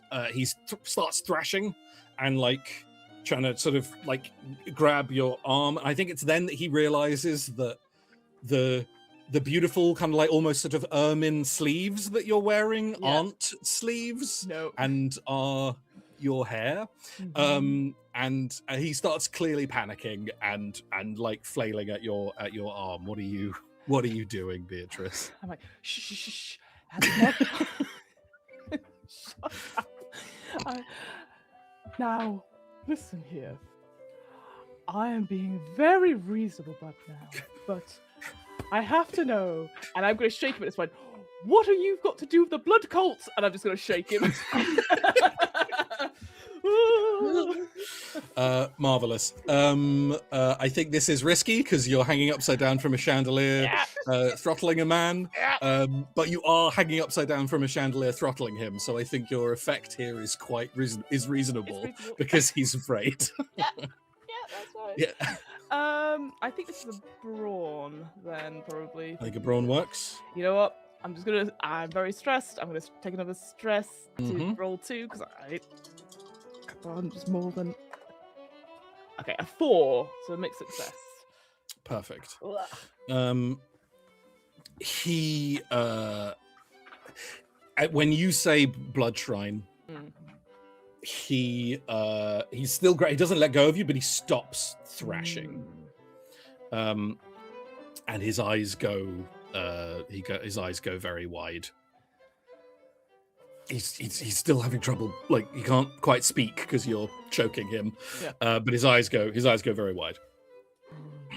I thought so. Now look, we could do this the easy way or the hard way, and frankly, I'm gonna have a long night. I'm just and you know what?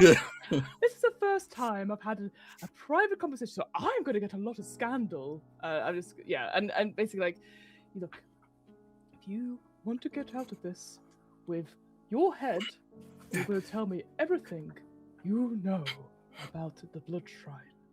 Okay? Good. And I'm gonna gently lower him down. You lower him back down. And he do you let go of him? I'll have Sorry, I made the most difficult moment, but actually I'll hold my hands gently. Like, You as if release a bit of caressing him. pressure Yes. from his throat. Yes.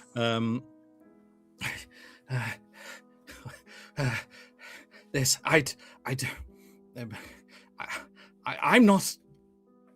I'm not involved.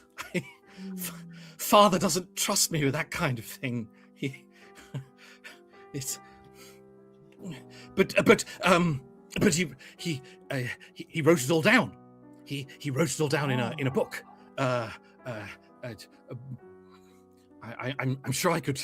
I'm sure I could find it. I remember what it wonderful. looked like. Why don't you take me to go find this book?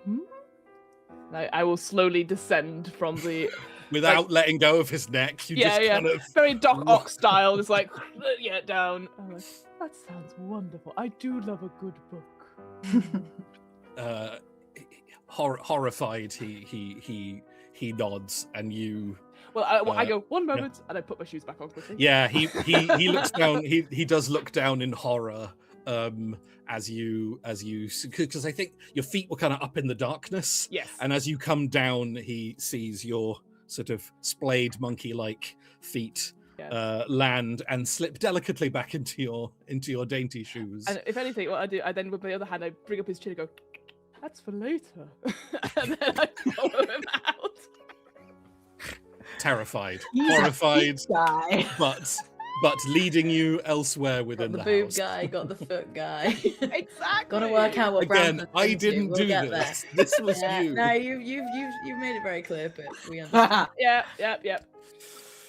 Hey, it isn't like there is obviously information about each brother in the zine, but it doesn't say, boob man, foot man, leg you've man. You've invented that yourself, cetera. I see. I have, that was me. Yeah. Sorry, you. It's got pages of it. Really projected that. Yeah. So but basically I follow him out, but definitely I'll have my hand like not like deliberately. Like, if people see us, but I'm just like, it looks like I'm caressing him. So like it looks like more romantic as we're sort of heading out. And he's leading to wherever this book may be. Sure. I think as you walk out, he is not immediately doing the best job of looking like relaxed in this. As you lead him out, he is looking kind of terrified. If anything, I'm like, oh, he's shy. I'm just like down, like, oh, don't be. It's fine. Like, and like again, trying to pretend that we've had a game. It's like, yes. Oh well, what's it? Winner takes all. Huh.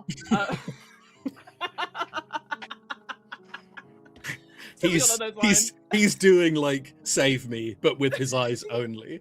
That's great. And he takes you out of this room and starts to lead you elsewhere in the mansion. We'll return to Maria. Maria, you have been led out of the ballroom to a little terrace on the other, not on the same side of the building as the garden and the hedge maze, but a little terrace just outside that really is only big enough for like 4 or so people. And there are a few people out here when you and Wilfram arrive, but he does this thing where he just steps through the door before you and just stares at them until they leave, which they do quite quickly. And then he, remembering his etiquette, sort of turns around and holds the door open for you and gestures for you to come through. Thank you. Yes. So, and he sits down opposite you. There's like 2 little benches, and he sits you on one and sits opposite you on the other. So, Miss Morsock. Yes. How might I be of assistance? Well, my family's wealth, it was originated in the Mystic East. It's very mystic there. You wouldn't have heard of it. There's a lot of it. But you know how the king can be. And or queen. Who have we got? It's king. Yes, that one. I remember that. You know how he can get fat bringing in wealth and monies from the Mystic East and other abroad places. Yes. I understand he's all for it as long as it's his. Yourself having fancy connections with fancy folks of money, we believe could lubricate money dealings. I see. Let My me see if wealthy I family. understand. You have funds overseas that you would like moved to the... items. I see. Yes. Oh, of course. Yes, this is certainly something I could facilitate for a fee, of course. Well, precisely. That's exactly the kind of thing that my father arranges with his business acquaintances, such as we hope you will be. Before we get to the further details, there is a small matter that might serve something of a deposit, perhaps a proof of qualifications. I have one of these fancy expensive items here. And I pull out a small bag. I dangle it. Expensive substance from the Mystic East. Did I mention it's mystic there and also in the East? You wouldn't have been. My father says that your family has somewhere in this house where you could hide such an item and it could not possibly be found. If I could entrust it to you to deposit in this place until such time as we can conclude our business dealings, that would certainly go some way to sealing the deal. I see. And the item in question is? Well, once we have come to a formal arrangement, we will share that with you, and you may find yourself in a position to keep and sell this item. I see. Well, Miss Morsog, what is it that you require from me to seal this deal you're interested in? For now, merely take this and secret it away in secret places. You wish me to place this item somewhere safe within the house? Somewhere that only your family would know of, and no others must go. My father said you would know what that meant. I see. Quite a well-informed man, your father. The Lord Prince Morsog, was it? Yes.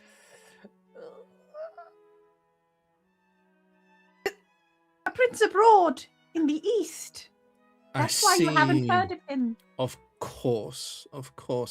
Foolish of me. Okay, I'm going to need a roll, Shamini. Drops bag, runs. I think this is pretty solidly persuading. Will. Mm-hmm. Come on. Got 2 points in it. I think you're in a... I think you're controlled right now position. And I think you haven't shown him what the item is. I've got a plan. You've got a plan for that. Okay, yes. great.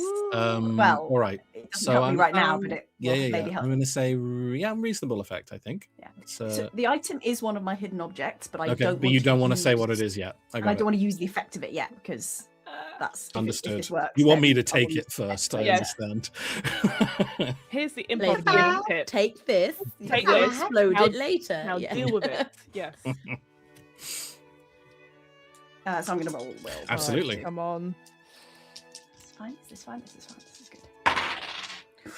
That's a 6. Oh, okay. 6 and a 1. Oh god. Of course, Ms. Morsog. I believe we may have an accord, and he takes the. I don't have a. Yeah, it's fine. You'll reach past the camera and come back with a thing. I know. Look, I'm sorry. Improv. Well, it was less improv and more prop comedy that we were doing. He takes the the little bag. Just out of interest, Sharmini, I know you don't want to tell me what it is. How much does it weigh when he takes it from you? Is it heavy or is it very light? Like, does the bag have any weight to it at all? Is it clear there's something in it? Yes. Yeah? Yes. Okay. I'd say it's relatively weighty for the Okay. size, like for a small bag. Yeah. It's Right. not. Does It it doesn't make a- feel like Does not it make metal a, weighty. does it make a sound? It's squishy. Oh no. Interesting. Wait, is it Nice. as small as the bag that you were holding, or was it like a shopping bag, a tote bag? You know. Oh, let's say slightly bigger. Let's say it's sort of like more of like a money pouch. Mhm. Okay. But like it's clearly full of something, and it's sort of squishy. Gross. I would really like him Mhm. to be curious about what is in this bag. Sure. That would be great. Uh, Oh God. he takes it. I mean, you haven't given him permission, so I don't think he's going to look in it. That wasn't part of the deal. Like right now, Not now, he's no, not going to but look in it look in at it front now. of you. Well, I shall place it in as safe a place as I can find, and then perhaps we shall talk later. How does that sound, Miss Morsark? The safest place, Wilfred. Of course, safest in the house. All right then. Good. Well, I hope it will be a pleasure doing business with you. And he stands up very curtly and nods to you and walks off the terrace and back into the ballroom. I fucking nailed that, didn't I? I did it! Whoa! The whole time. I want to play that. I want to play this out. So he, unbeknownst to you, he walks away. He walks across the ballroom to another adjoining door and steps out. Yeah.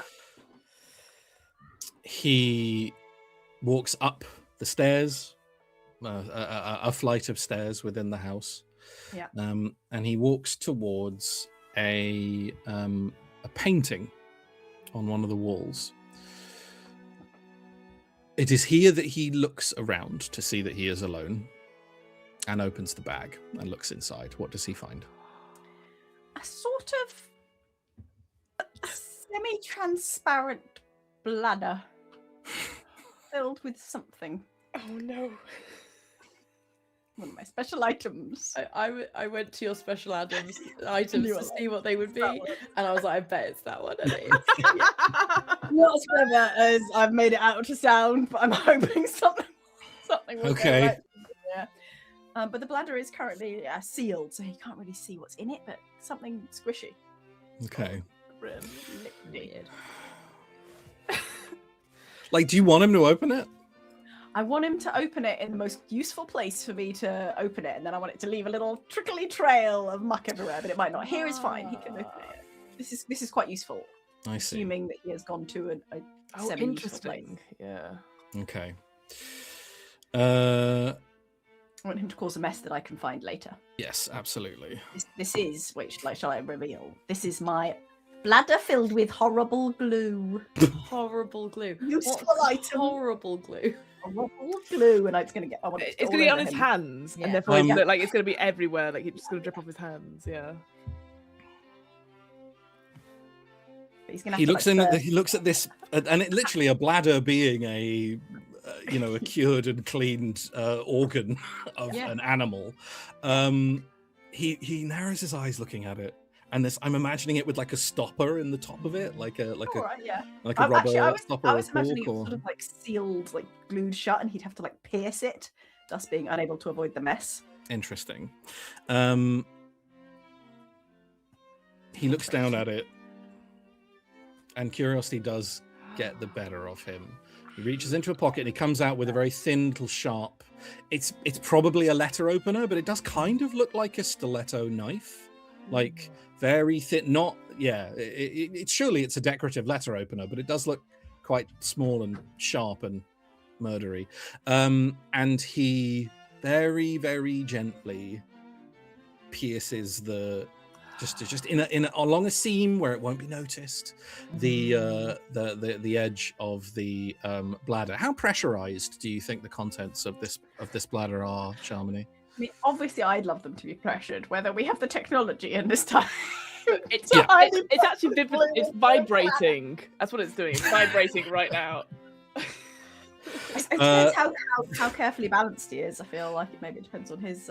There is a very brief hiss, and then a very quiet pop, and what no one in the vicinity hears is the scream that follows it.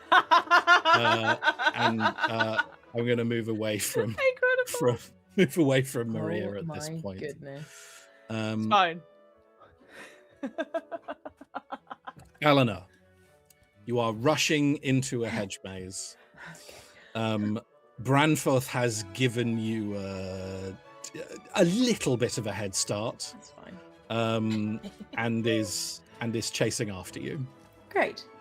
I am going to attempt to hide in the maze. So I'm going to go sort of lots of different ways. I'm going to start making animal noises.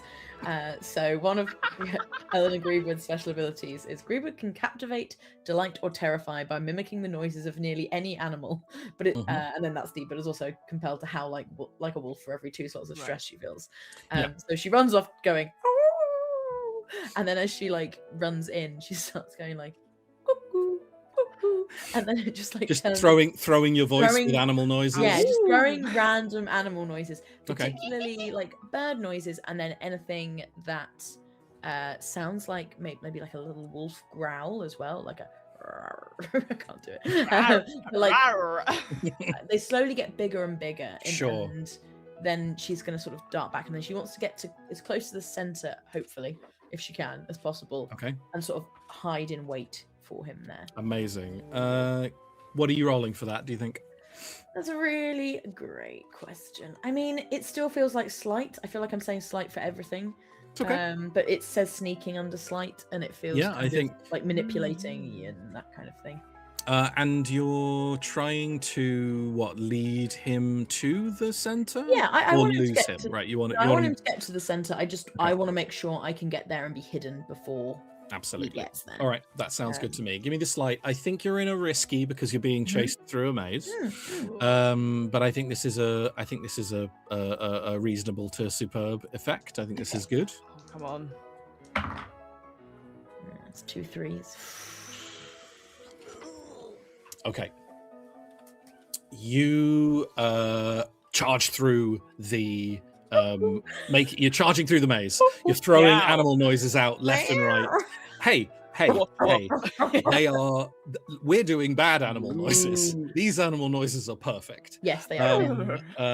Eleanor is throwing them out left and right, and you keep, you throw a sound left and then turn right, and you throw a sound right and then turn left. But every time you make a turning, you hear him make that turning like a few seconds afterwards. Oh, he's a good tracker. He's hunting you, he's tracking you, and he's not falling for the animal noise. You get the sense as you're charging through this maze, he is not being distracted from his quarry by these other noises that you are making. And I think you rush out into the center of this maze where there's a beautiful little stone fountain with sort of 2 fish like arcing up and then water coming out of their mouths that's like trickling back down into the fountain. And as you rush in and look around for somewhere to hide, you hear his boots grind to a halt right behind you. Oh my God. And you turn around and he's standing there in the opening. He's panting slightly. And you see his shirt collar is like unbuttoned a little bit. The jacket's kind of disarrayed. And his hair's like tousled. He stops in the sort of like 6 feet away from you in this archway that enters the middle of the hedge maze, and quick, but Yes. you're not quick enough, my little wolf. No, well, little wolf. Yes, sorry. That's just I don't you think that noises are just beautiful at night? I prefer when they stop. And he starts walking towards you. Yes. Do you know I have another favorite animal of the night? Oh, yes? And what's that? I just love an owl. 2, 3 more steps towards you. He's almost at you now. And at that point, I will go, woohoo! And behind him will appear a giant owl that just sort of silently starts flying down towards me, but sort of will be going over his head. Mm-hmm. And I will go, would you like to meet Granius? Oh no. I think he cocks his head quizzically, and then what happens? I think Granius, hang on, I've just got to get something open because I need Get to it. know Get where it are they? open. I will go, Granius, carpe that man. Yes! Yes! And for those who don't know, I have a special ability. If outside, Greebwood can summon a terrifying owl, which harbours the soul of the Roman antiquarian Granius Flaccus. It will follow simple commands in Latin. And we've decided that Carpe Dat Man does in fact count. Carpe that And man. I think Carpe dat Granius man. just sort of lands and like digs his claws in and like lifts him up slightly, just Oh, off the gosh. ground. I'm hoping Granius can do that. Okay. I mean, Granius is an owl. I don't know that he can fully lift a man. In my head, he was giant, and that's not written anywhere on No, here. it is. So I don't know why I thought that. It is. It's not just an owl. It's a wonderful owl. It's an excellent owl. terrifying. There is no better A owl. superb owl. It isn't a giant owl. Super owl. Yes. Look, Okay. I want to yes and everything, Right, but right. I'm not You- giving you a Okay. giant owl. Okay, fine. It's got sharp claws. It's got Yeah, sharp yeah. talons. Yeah. An They'll just, eagle like, owl has a talon wingspan into of his 6 shoulder. feet. But I Talons don't into his think shoulder. it can Amazing. withstand Is he landing on his shoulder and digging in, he's- or is he he's swooping digging past in. and like slicing him? Okay. He's digging in. Yeah. Incredible. I don't need you to roll for the owl. Granius, if that is the name of the owl. I know that's Granius the name of the that's the name of the antiquarian that's the antiquarian soul that your owl Yeah. harbors. Yeah. One has to assume there's an owl in there somewhere as well. Yeah, I guess. Yeah. Swoops down Gus. and Branforth's like lovely I guess I'm trying to think of what color his military jacket would be. His lovely sort of like dark blue jacket goes instantly a darker blue on his shoulder as owl talons just dig into his shoulder, and he goes to a knee as the owl like is sort of wildly flapping and kind of like certainly pulling away from him, very much an action that would lift him were the owl strong enough to, Aw, but really he's all it's tried. doing is clinging on and then dragging the talons up. In this moment, Eleanor, as the owl lands, Branforth he gasps, he goes to a knee, he's immediately reaching for the sword. Yeah, sure. I'm reaching for my large serrated hunting knife. Mhm. That is one of my special items as well, and I'm just going to put it Yeah. immediately like under his chin. His hand stays in that moment as the blade kind of stops under his neck. Branford, we were having such a nice time. Get this Now- accursed animal off me! I will if you just listen for 5 seconds. Tell me where the blood shrine is. I'll push the knife like slightly. A little bit of blood trickles down his Adam's apple. You're mad, woman. You don't know what you're talking about. I am a little mad, yes. You're going to call this animal off. You're going to put that bloody knife away. And I'm going to forget that this ever happened. No, here's what's going to happen. You're going to tell me where the blood shrine is. I'll consider letting Granius fly off, and I'll decide whether I slit your throat or not.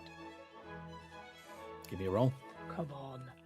Come on. Let's fucking on. go. Let's fucking go. What's this one? Wait, This you one. howl like a wolf. Maybe it'll help. Yeah. Oh, Emily, I think you're in a very controlled position. You have him at owl and knife point. However, unfortunately, this is Will, isn't it? well, it's whatever you want it to be to a certain extent. I think Will is a good shout. I'd hate for it to be Will. I think this line of questioning, as it were, I think you're running up against some deep stubbornness in this. So I think your effect, unless you got some other things to pitch me on, is going to be because I'm using the knife.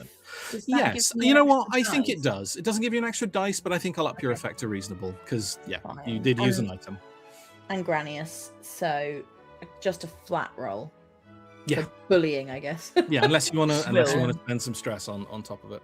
You know what? I will also spend another 2 stress for that. Yeah. Which means I'll probably be doing another howl in a second, but we'll get to that. So that means it would be flat, and then I get another 1. If you're spending stress, yes, you get another dice. Right. So. Come on, you got this, Emily. It's a 4. Okay. It's a 4. That's fine. Mixed success. He grunts as you sort of push the knife. You know, just start drawing a little bit more blood from his neck, and he glares up at you and listen. If a few servants are going to go missing, and somebody has to bury them in the garden, I don't see how that's any of my business. That sounds like father's business. So if you don't mind, and his arm lashes up and he strikes the owl that wheels away, and he's okay, but he hits the ground and is sort of flustered for a moment, and in a very smooth movement draws the sword and locks blades with you. Okay. But no matter, because you're not going to live long enough to tell anyone about this. You know, Bramforth, I lied earlier. You're not a very good teacher. And I will try and cut his hand off. Oh, shit. All right. I'd like to just go, wham. What are you rolling for that? Slight for dancing. I like that. I'll take it. It's slight. It's not wrong. It's slight. I think you're in a risky position. And as I do it, I'll go, oh. Yeah. And I think you're in a. I'm going to put your effect limited for an instant hand slice, but that doesn't mean it's not. That doesn't mean it's impossible. Come on, Emily. And then I just like to try and at least disarm him, but ideally disarm him. Come on, get the hand. That's a 5. Okay. You knock his blade aside with the knife, and then go to like grab his wrist and just like cut. And he slaps your hand away and slashes with his sword, cutting your arm and your dress here. Take me out to dinner first. Could you please take just the first level of level 1 harm, please? Okay. How do I fill this in on here? You just it's a great question. On that just make a note of it somewhere. Yeah. So you're not at less effect yet that you would for 2 levels of. So it's 1. 2 of level 1. That's exactly right. Okay. Is it just ripped dress? Ripped dress and like superficial cut. Look, it's kind of sexy. Come on. And he slashes, and then there's some space between the 2 of you. What are you doing? I'd like to jump onto the edge of the fountain to try and get some like height above. Get the high ground. Yeah. And then I think I'm going to sort of like run around the edge of the fountain and hope he follows. Oh, he absolutely does. Yeah. Yeah, and sort of as I go sort of behind it, I'm going to like turn back on myself and then like hopefully like slash round and just try and hit him. Just try and hurt him. Perfect. Ideally kill him, but just hurt is fine. Give me a roll. Is it kill or kiss? That's the mode I'm in. Yeah, I think you're in a risky, but I think like dancing up onto the edge of the fountain and then turning back is a fun surprise attack. So I'll give you a reasonable to superb effect on this one. Great. That's a 6 and a 5. Fuck yeah. So it's 6. Nice. I imagine you could have been one more, couldn't you? Anyway. You, I mean, look, rules is written. If you get a 6, you get the thing you wanted. So, Branford rushes around, and I think as you leap up onto the edge of the fountain and rush past him, he slashes at you, but all he hits is one of the streams of water coming from the fish's mouth. There's a spray of water, a little of which backfires into his eyes as he's rushing forward, and then suddenly, thunk, and your knife just up to the hilt on this hunting knife through his sternum, right up into his chest. And there is a and all of the air in his body goes out in one. Let's go. Granius, Rodo. Rodo means gnaw in Latin. Ew. And he No. falls sideways, thuds to the ground. Can I owl get him to fall into the fountain? Absolutely, of course you can. Yes. Yeah, his body he's dead almost instantly. And his body splashes into the fountain. And the owl Granius has righted themselves like sort of awkwardly bird walks over to the fountain, hops up onto the edge of the fountain, and then just viciously digs a beak into the side of his arm and just starts pulling. First, it's fabric for like a couple of seconds, and then it's just strips of meat as it just starts going to town on Branford's arm. I'll just sort of clean my knife on his, in the fountain, so get all the blood off. Hide it again, and just sort of try and tie my dress back together. And I let Granius just eat for as long as it takes to look like where I stabbed him was just part of like a horrible animal attack. Good shout. And I'll just go, okay, Granius, very nice. I've lost my phrase. Where was it? It was lovely. It was a really good one. Caecilius in atrium. No, don't eat all of it. Okay. Granius ad nauseum, which is to the point of disgust. Wow. Until he's born. And okay. This is going to put your owl out of action for a little while, I think. that's okay. As he eats as much of this person as he can. And then has to digest it. It's just really Yeah. raw. It's just And like, then should sticks not it up eat. later for his babies. Yeah. Classic Roman. He can do the whole. He can Oh, throw it up yeah. and eat more. Yes, Granius. Granius, and I'll just give Granius a little kiss on the head and be like, I thought I might kiss him actually. Pushes his little feathered little owl head up into you as you do so, and then returns viciously to he's getting like the claws in now, and just is like really, he's not just eating, he's doing damage at this point as well. And then I howl very loudly, and then I'm gonna run back to the party screaming. Ooh. Have you got any blood on you? Did you put any more blood on you than you already had? Perfect. Okay. Amazing. Do take one more point of suspicion for me. That's fair. That's fully fair. Yeah. You know what? Fair. Incredible work. Didn't want to kill him. I wanted to kiss him. You said you wanted to kill him. I know. Kiss him, kill him. It was a potato, lie. potato. I you know. thought if he was you had- nicer, I'd have kissed him. You had but a he perfect wasn't very opportunity to nice. kiss him when you'd stabbed him. That was No, that's too mean. yeah, just murder. Just No, murder's better. so. Let's return to Beatrice. Okay.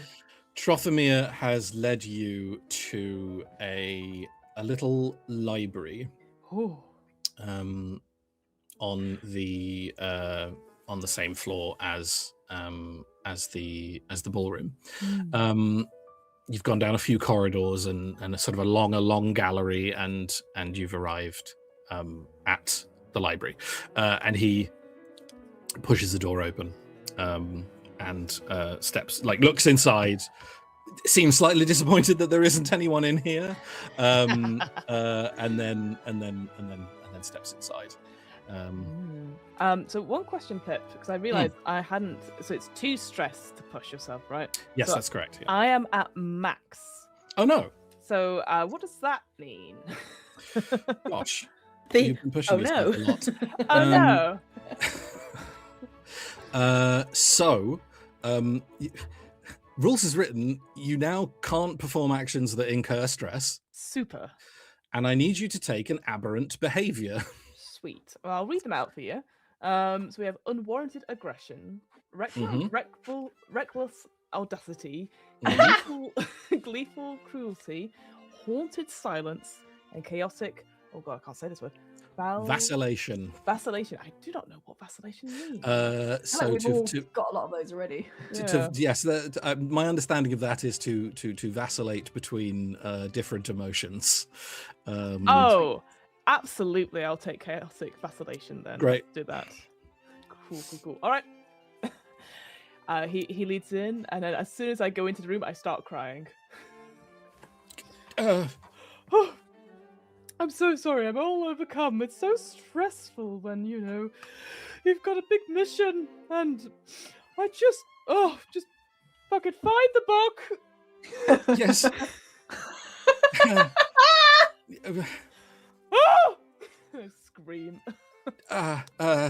Yes, I'll look for it, shall I? I'll try and You I'll see if I better. can Yes. see if I... Find it. Right. Okay. I'm watching you. He turns away and starts moving around the shelving and looking for Yeah, you know what? for a specific book. Tell you what, I'm behind him at all points, looking over his Mhm. shoulder. Very Okay. intimidating as, yes. And he My hot breath breathing down his neck, essentially, like.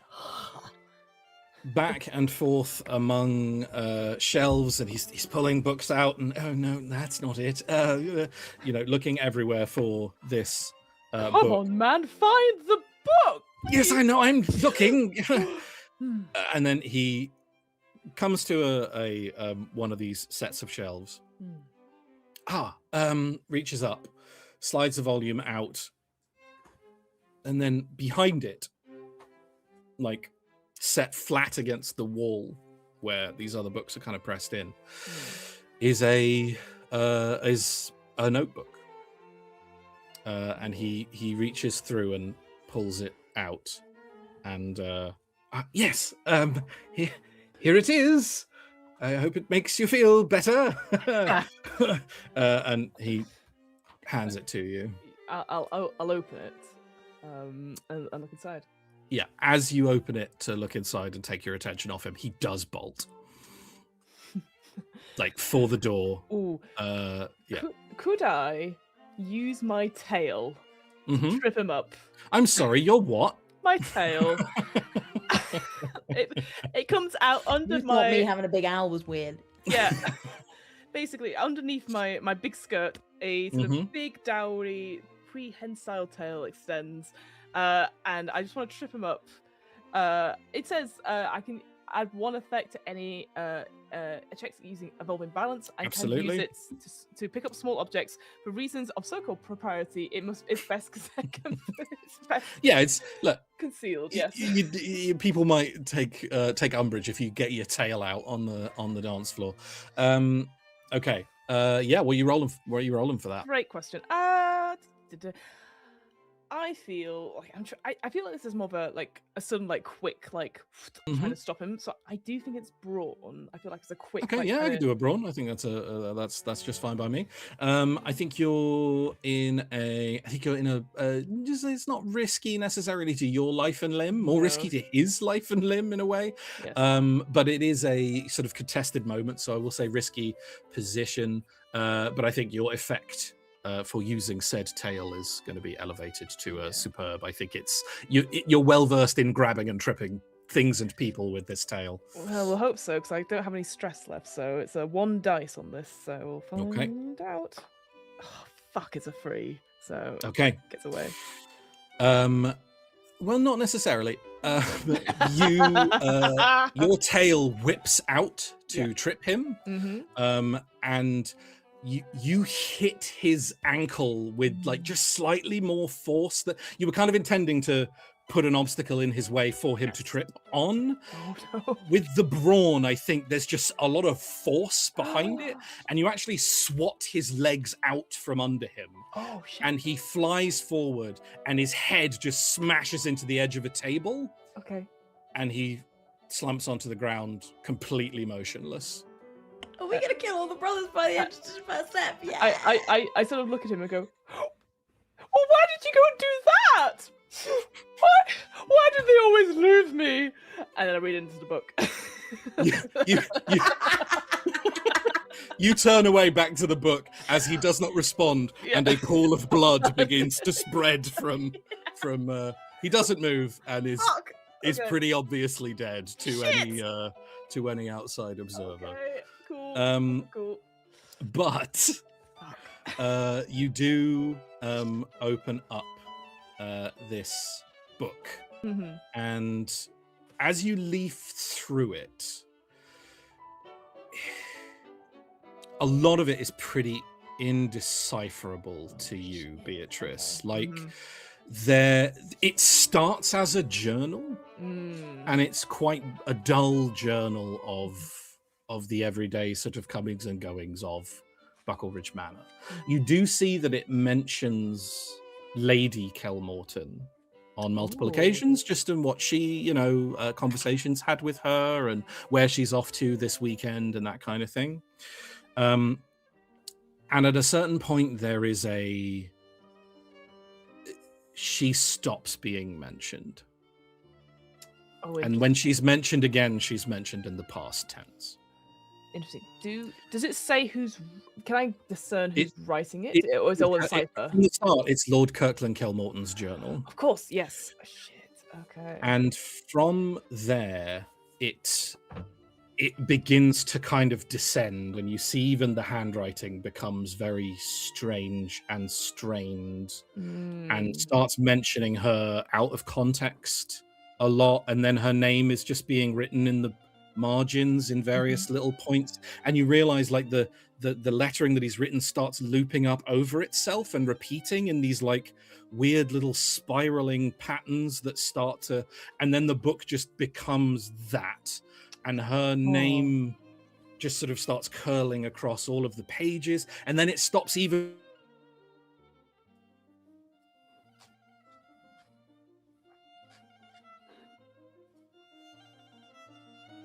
And then there is a full page of a dissected like human body just suddenly in the middle of this book. It's drawn like it's beautifully sketched to the point of like uncomfortable detail, and then spiral, almost like nerve endings spiral off from that illustration and continue into other diagrams, and the only thing that you can decipher from it is these diagrams are suggesting how one might angle the devices. Angle the devices. Well, this is not. And then you're seeing like right angle trigonometry. I'm not a maths guy, but the. It's all right. I'm not a British woman, so it's fine. You're seeing like literally specific instructions on how a device might need to be angled, but not what the device is. Okay. Well, this is not like my Mars journals, but okay. And I will put it in my bosom. Classic. I will see Trovomir on the floor. I'm like, oh, he's just sleeping. Right. And I will, if there's like an overstuffed armchair, I will put his body in that, and then like just pile a lot of books on him, so it looks like he's busy reading. Yep. And Absolutely. Then I will vacate the library and shut the door behind me. You slip quietly out. Phew! And close the door. Where are you headed? I'll just head back to the dance floor to see if the other ladies are there. Essentially, I'm not finding anyone. I think because I've got some information I should share. Like I've got this book in my bosom, so Perfect. I'm just gonna go and do that essentially. So that's my plan. You head back towards the dance floor. Yep. So, Maria. Where did Maria head after her interaction with Wilfram on the veranda? I'd like to follow him, but I'm bad at sneaking. I think that's fine. I'm not going to ask you for a roll. You kind of sort of slipped after him, and I think you find yourself at you follow him out. He's gone up one of the staircases. You're at the bottom of the staircase he went up. You can't see him, and he can't see you.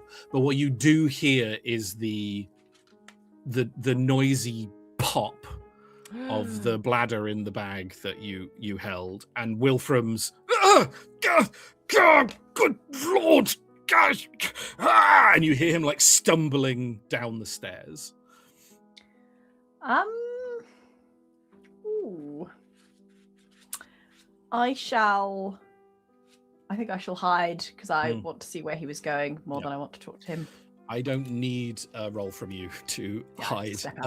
As you step round to the side, you hear him staggering down the steps. As he passes by, you get a glimpse of him for a moment before he stumbles towards what looks like a sort of kitchen or a servant's area down sort of further down the corridor. And you see one hand is still holding the bag with the partially burst bladder in it. I say holding. It's glued to the hand. Oh, shoot. There is a spray of glue that just has exploded up his face. So his hair is just in like a weird sideways permanent gel. Something like Mary, on the side. And where's the and I think his right hand is free. You see for a minute his right hand is free. But as he's passing, you realize none of his fingers are moving. As there is just a fully, one hand has just been cased in glue. So he's glued the thing to one hand is covered in his hair, and he staggers off, shrieking for the servants, towards the servants' quarters and the kitchens. Which leaves you fully able to just trot up the steps and see what he was up to. Let me elegantly just skip over the drips of glue. Skip. Avoiding the little puddles of glue, almost like someone playing hopscotch up a flight of stairs. You find yourself at the top, and this hall is lined with portraits that kind of start at the top of the stairs and extend down. But the most interesting portrait is, of course, the one right at the top of the stairs. It's quite large. And while the picture is of I think a sort of group of monks, sort of hooded and standing outside of a church, the picture itself has hinged away from the wall slightly, like a little door had been opened. I think Maria stops and starts upon seeing the monks, and just gives them a really big glare, and then pulls herself together slightly and goes around and not looking at the monks. Gonna stick my head round. You open the hinged door. There is an alcove on the other side of this painting, hidden. And within it is a large, looks like oval shape, covered by a cloth. I think I might just yoink that. Yeah, just grab it. Sweep the cloth off. Oh, the whole thing? No, the whole thing with the cloth still on. Shut the painting. I think as you go to grab the thing with the cloth on it, it does not yield. You damn it. Take the cloth off. You whoosh, sweep the cloth off. It's a mirror. And you come, whoosh, as you sweep the cloth off, you come face to face with your own face. Although for half a second, as you sweep the cloth off, your face in the mirror is making a different expression to the one on your face. Just for a second, and then it isn't. But you sweep the cloth away, and it's a decently sized mirror. Make some faces at the mirror, just in case. And I think, interestingly, as you you realize when you grabbed it and tried to pull it, it didn't come away from the wall like it could be taken, but what it did do was shift its angle slightly. And you realize the mirror is mounted on a little housing that allows it to just turn its angle very slightly to side to side. This just really feels like smart person stuff. It just feels a lot like smart person stuff. I'm gonna see. Then as a group you're shit out of luck. But like that's very true. Very true. I'm gonna see if there's anything particular that I, standing directly in front of it, can see in the mirror when it tilts to either the left or the right. What's it pointing me at? Turn it left. Uncertain. Turn it right. There's a window down the corridor. And it catches a little beam of moonlight.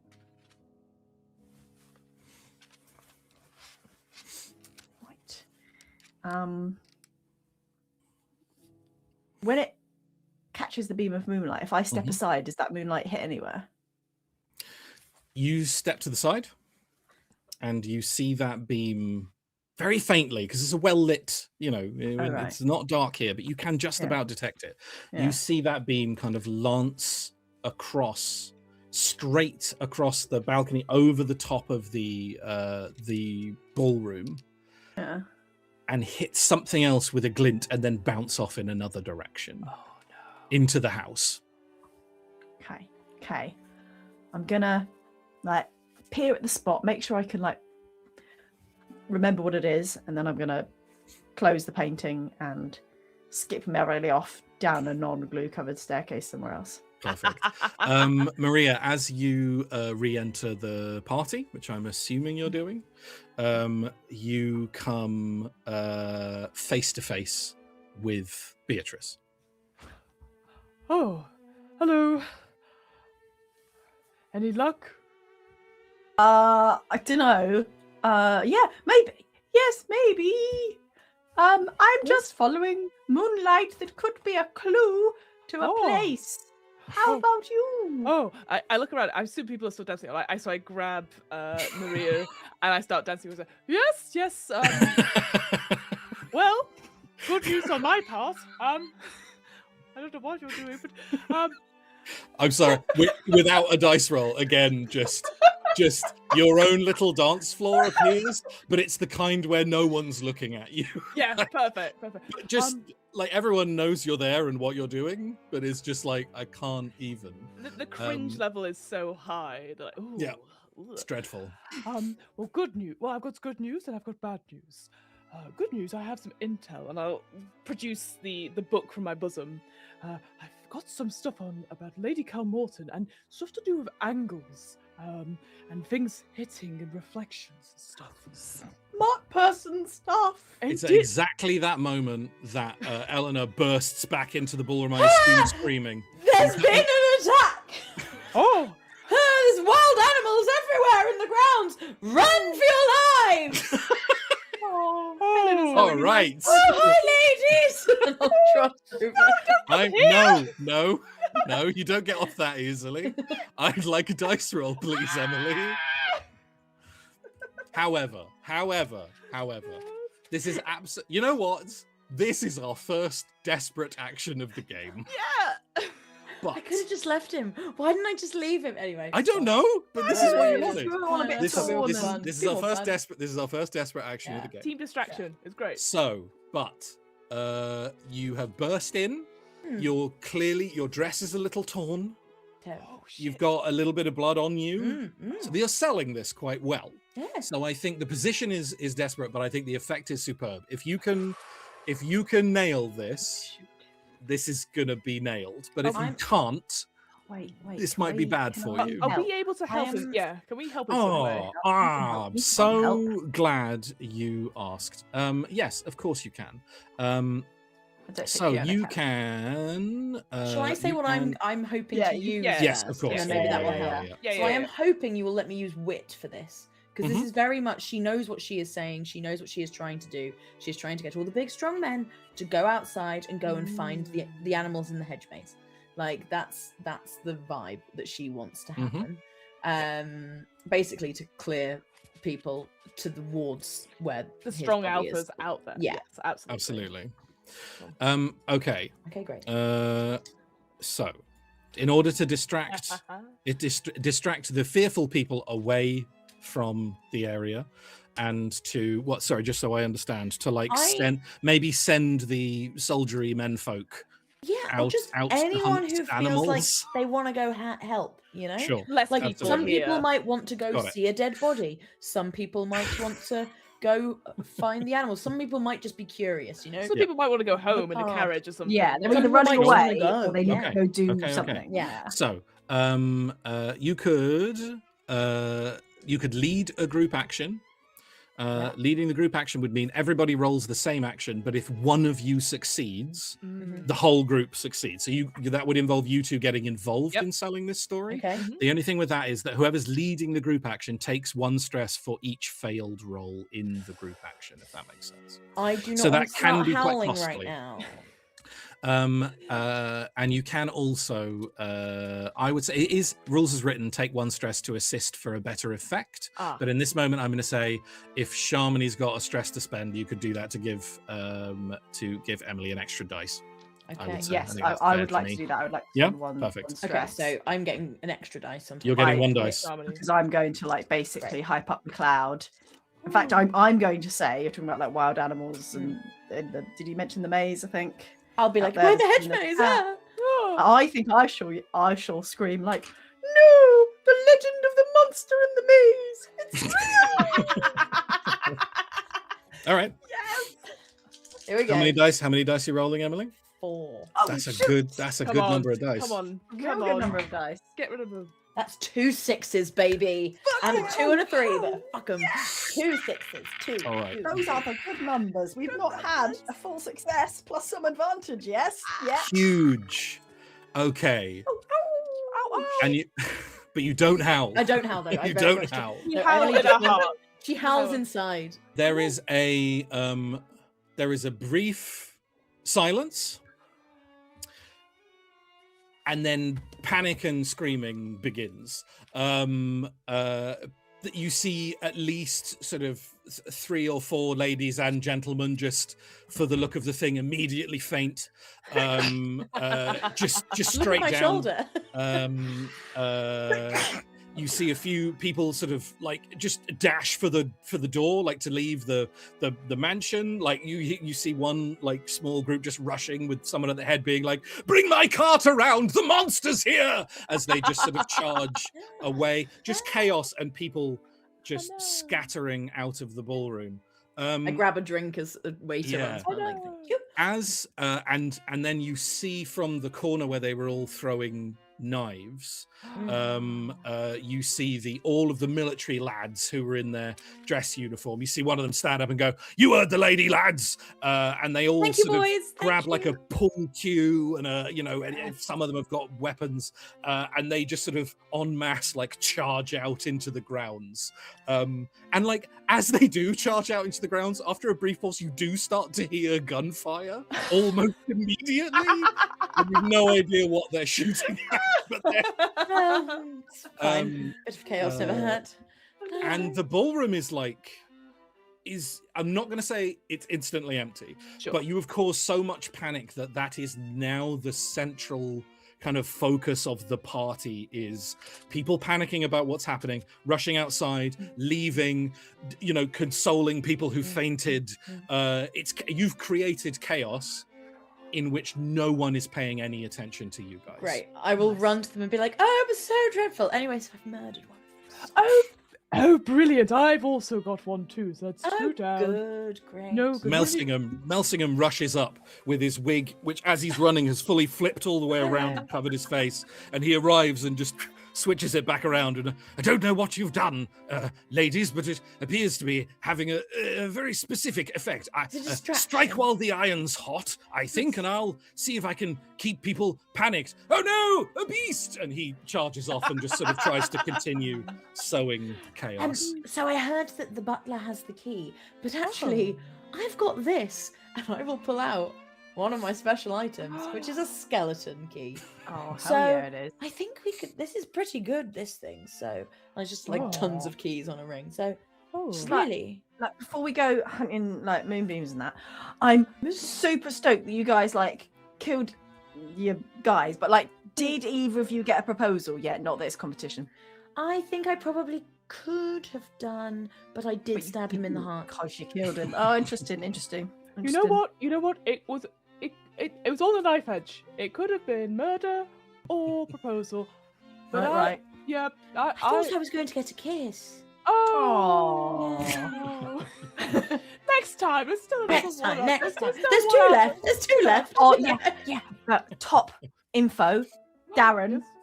Well into birds. Oh. Well. Oh, really? Right, yeah. Okay. I should have asked more questions about that, but that's all I got. Well, Oh, why- fantastic. well, Eleanor, why don't you look out for Darren, and then me and Miss Maria will go. You said something about reflections and moonlight, yes? And you said something about angles. You're not Indeed. smart, are you? No, Eleanor? absolutely I am not. I'm quite smart. Oh, Ah, here. shit. I read lots of books. Perfect. Okay, we might need to. I produce the book from my bosom again, and I just give it to Eleanor. Like, here, can you make any sense of this? It says it's in some sort of cipher, but every so often it says Lady Kelmorton, like in a different. Oh. It's almost like they can't translate that in the cipher. Can I roll understanding on this for wit? Sure, of course you can.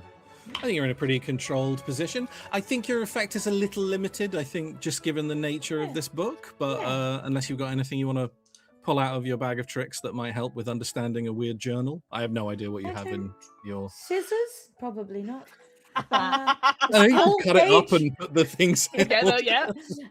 Paper aeroplane. That's one of my options. No, I think I'll just a terrified rabbit. That could be helpful. No, I'll just roll straight. I believe in you. That's a 4. Ooh. A 4. I think going over the book and just rifling through it as the three of you are kind of standing almost in the eye of the storm here as everyone loses their collective shit around you. It is really hard to make anything out here, but you think in one of the pages that and Beatrice must have just missed it in all of the mad together. kind of scribblings. Mhm. There is talk about the alignment of the devices, and there is a cryptic, like, it looks like a weird square, angled square, but it's made out of the letters in the name Lady Kelmorton, and it's and then you pull it back a little bit and you realize it's a top-down map of the building, Oh. That's where we are. and there are 3 little marks on it on 3 locations 1, 2, in the 3. building. Oh. And as you have this realization and turn it to face your fellows, delighted with what you've discovered, you all realize as you turn on the other side of the room, just standing outside of one of the doors that lead to the servants' quarters, is a very austere, thin, lean, angular man in a butler's uniform, and he is staring directly at the 3 of you. Oh. And I would like all of you to take another point of suspicion. Cannot believe. I'll pretend to is all faint suspicious. immediately. Yeah, we all faint. Yeah, absolutely. Suspicious. No. Oh no, not this. How bloody suspicious guy. are you now, everyone? 4. Oh, I'm on okay, 4. I'm 3 three. suspicious. Yeah. Desperately trying to. Yeah, I'm a 4, unfortunately. So, eek, indeed. Maybe we do that moment where we see this guy and we go, doo doo doo, and we just all 3 of us split into. You're back to my dancing. One. You, like, all- you all faint in different directions. The defense mechanism, the possum, go! Go! Team Possum. But yeah, I guess, Maria, darling, would you like to take a walk around the place? If you have spotted something, maybe I can go and have a look with you, perhaps? Or... Yeah, also we should like go to the places on the map. Yes. That's what I was referring to, but I'll follow your lead. Or we could follow. There's a moonbeam, possibly a glint. It was. Does might it be look the like same the place. moon beam is going anywhere that leads to somewhere on the map? Yeah, is it on the? Is it like? Does it look It seems like these are the 3 devices Ding, ding, ding. that might need to be lined up in order to reveal something. Oh, because so I yeah, had to you've got- move the mirror, didn't You I? had to move the mirror Right. to the specific Yes, angle. of course I did. Well, Yes. So we need to go to the 3 Go to the locations next that will one. line up the moonbeam. Yeah. Well, okay, actually, great. what I'll do, Just I'll be together. like, ingenue huddle, like right into this man. Yeah, Okay. team in, everyone in. Look, I'm coming in as well. I know I'm not yeah, there, yeah, but I'm coming in. yeah. LCM turns up halfway through. Look, Hello. hello. Look, Hello, ladies. This is very exciting, isn't it? I didn't Yes. kiss him, I killed him. Ah, well, there's always next time. Look, how about, look, if someone is watching us, I don't know if one of us wants to go off to one of the things and then maybe beats up that person if they follow them, or two. Like, what do we think? Well, I think maybe sticking together now. Yeah, let's go to a place and then to another place, and then we'll use Eleanor's smart person stuff, and then we'll use your feet, and if What about my feet? Well, you're good at killing people with them, aren't you, darling? Oh, yes, I do. I am pretty good at killing people. Sorry, a good I thing, a I good thought you were beautiful going to say something feet. about my feet. They are very dainty. Yes. No, we're going to get you an OnlyFans account any day now. Like that. OnlyFans, only yes, feet, absolutely. only yes. feet. Right, Out, and Starfinder I campaign. will find fire and burn things if that becomes Okay. relevant. Yes, if it's Oh, needed. Last Yeah. resort, yes. Look, well, let's all go together. You said you spotted where the next one was. Maybe we go on that one. To the glint. Okay, That way. Oh, just don't point. Just To the glint. It's that. It's, We've got the it's- map as well, so that let's way. make sure they line up. All right. Well, I'll stay here and hold down the fort. And You're doing a wonderful job. best of Do luck. more of the screaming. It was real good screaming. Right. Okay. Good lord! And he kind of staggers away. Ah! To the carriage, lady! Oh yes, run away! But we go in the opposite direction. Yes, absolutely. And you head off. You're heading for one of the other sort of marked areas on the map. You know where one of them is at the top of the Well, stairs to the yeah, second I floor. assume we'd follow Maria. Is what I was Yeah. thinking. Yeah. The second one that I saw, because the Yes, obviously it has to be done wherever in that order, was doesn't kind it? of Yeah. wherever that one was being bounced Got to. you, I see. Exactly. Yeah. You head off. Although and, retcon, I yes. said, because I'm not very smart, that I'd Mhm. closed the portrait, which of course I can't do if we want to then follow it. further. You can go past it and open it back up. No, again. that's fine. sure. I'll leave that All there. good. Yes. Yeah. Oh, very good. I thought we were still being You move sneaky, past but the no. first. You all head to the first mirror. Yes. Reopen the door. Oh.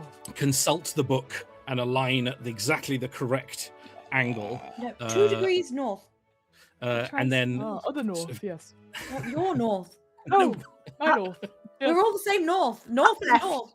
But not No. up north. No, out north. Oh, Out. here. Out. Okay. Oh, yes. Sorry, I had the book upside down. It was in my bosom. and you. That's a good reason. Yeah.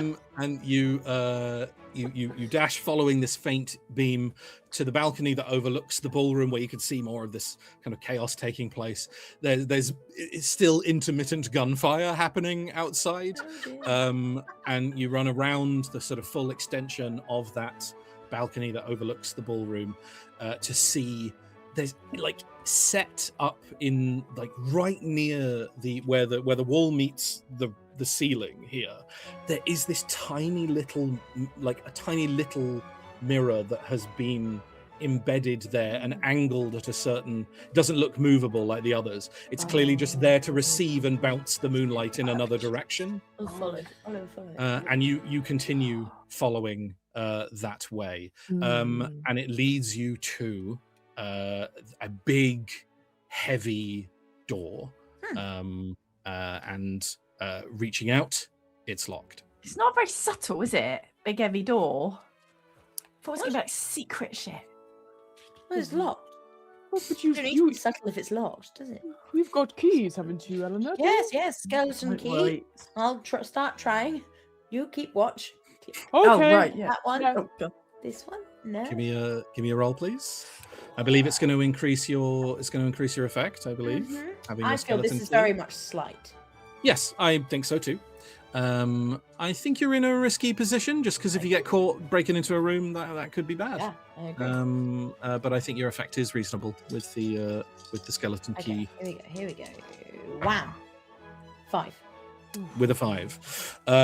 You sort of, there's a few seconds of Eleanor, different skeleton keys and clicking and angling, and maybe there's even like a hairpin thing you've got to pop in the door as well to kind of pick the lock. Like an old owl talon that like fell or the ground. end of a feather, Oh, maybe. very like, good, yes. Yeah, Yes. like a few Yeah. different items. You Yeah. just keep putting different things in the door. Animal thing. It'll work eventually. It doesn't work. Eventually, the Wolf's lock tooth, will get yeah. tired of this. Yeah. And you click that you hear the door lock click, and the door swings open gently. Hooray. There's light one. in the room. There's light in the room beyond. Oh. All right, let's go. Hold on. I'll shut the door behind Yeah, us. on to do Yeah, huddle. you- on to do huddle. You all begin to pile in. Yeah. Ooh. And first things first, No. Beatrice, Yes. you step into the room, and you see the room is covered in so many different weird shapes with blankets over them. Oh. Yes. So many different weird blanket covered Yes. shapes in this room, lent even more strangeness by the flickering light of a large fire that is lit in this room. Oh no. So first things first, Maria, Yes. Here we go. Here we It's go. pretty. It's Maria, pretty. I think you've got to make a dice roll because of So fire. pretty. No. I'm just gonna be right with you. Just Maria? gonna watch this fire for a bit. I'm just gonna. Have you guys seen this? It's good. Yeah. It's good. It's so good. Great Is it? How good is selection. the fire pit? Maybe you could just tell me a bit more about the fire. It's a big, beautifully Oh. iron wrought and marble. No, not the fireplace. The fire. And I'm just setting the scene. I'm just trying to. All Get right, to the good God. stuff. You're gonna Right. look at the frame before you No, look don't. in. Just okay. Uh, Maria, all fire's beautiful to you. So big or beautiful, small, right? Big or small, but this one is real big. Okay. Be careful. Real big. That was a 5. Okay. Well, yes. Mixed success. You step inside and are momentarily captivated by this beautiful fire, and you take a step forwards. As you take that step forward towards the fire and then shake yourself kind of free of the work, business head on, mission, as you shake yourself free of that sensation, your shoulder moves just in time to miss the knife that wheels through the air and ricochets off the edge of the fireplace. At the same time, Eleanor, you're pushing the door shut. Yeah. The door is kicked from the other side that knocks you off balance. And as you stumble backwards, and Beatrice, you turn hearing the clatter of the blade, and Maria, you turn having just been narrowly missed by a knife. Standing in the illuminated doorway is a rail-thin man in a butler's jacket. Oh, And he's got his hands clasped like there's no like he's not in a fighting stance, but he has his hands clasped carefully in front of him, and he says, "Well, ladies, might I ask what you're doing here?" And as his hands part, you see there's another knife in his hand. And I think that's where we're going to end part one. No! No! No, this is good. We have time to think about what we're going to do. 8 more hours. Come on. No. Yes. Oh man, people who wear glasses, do they not let your Oh. Yes. To be fair, you got headphones on as well, so it's gonna like. Yeah, well, only one side because That's true. It's one side not. these yeah, are my yeah. lovely sunglasses that I broke, and then I decided I'd make them in So frame. we're on a slight time delay, right? Because we're streaming. Yeah. Literally just this second, I just heard my partner screaming in the other room. Sorry, gotta stop it there. Sorry. But this well is, of done. course, a two-parter, as we Two-part. have mentioned. So you only have to wait 7 days because we will be back next Wednesday because Wednesday's RPGeeks Day. So if you are watching this live, you have until Wednesday, the 20-something, 5th of February, to find out what will happen. Two are for elegant young ladies, and they're really good blending in that they're doing. That I think we should So be very good. proud Much of. good at blending in. I love that you Very just proud. you were so bad at blending in, you engineered a scenario where you just wouldn't have to anymore. Like, Oh, did we do that? Oh. Can I just say how well we all did at like at the beginning with the flirting? The flight, Like we all got to a point where they were like, "Yeah, They you were can totally come with married, us." right? And we were Like, like, yeah. excellent. Now murder. And I then like, think look, it's- it didn't go well. Yeah, it didn't know. Yeah. Well. But, like I feel like we won the wooing, which is what Yeah. we wanted. yeah. Tick done. Wooing. like Wilfram's alive, so he's still a prospect. And hey, like maybe you'll bump into Darren. Maybe Darren's feeling- great. I'm Maybe feeling real Darren's good the about best Darren. one. Darren, yeah. Darren likes birds. You just tell him about have birds. Now. Yeah, I think we're meant to be together. yeah.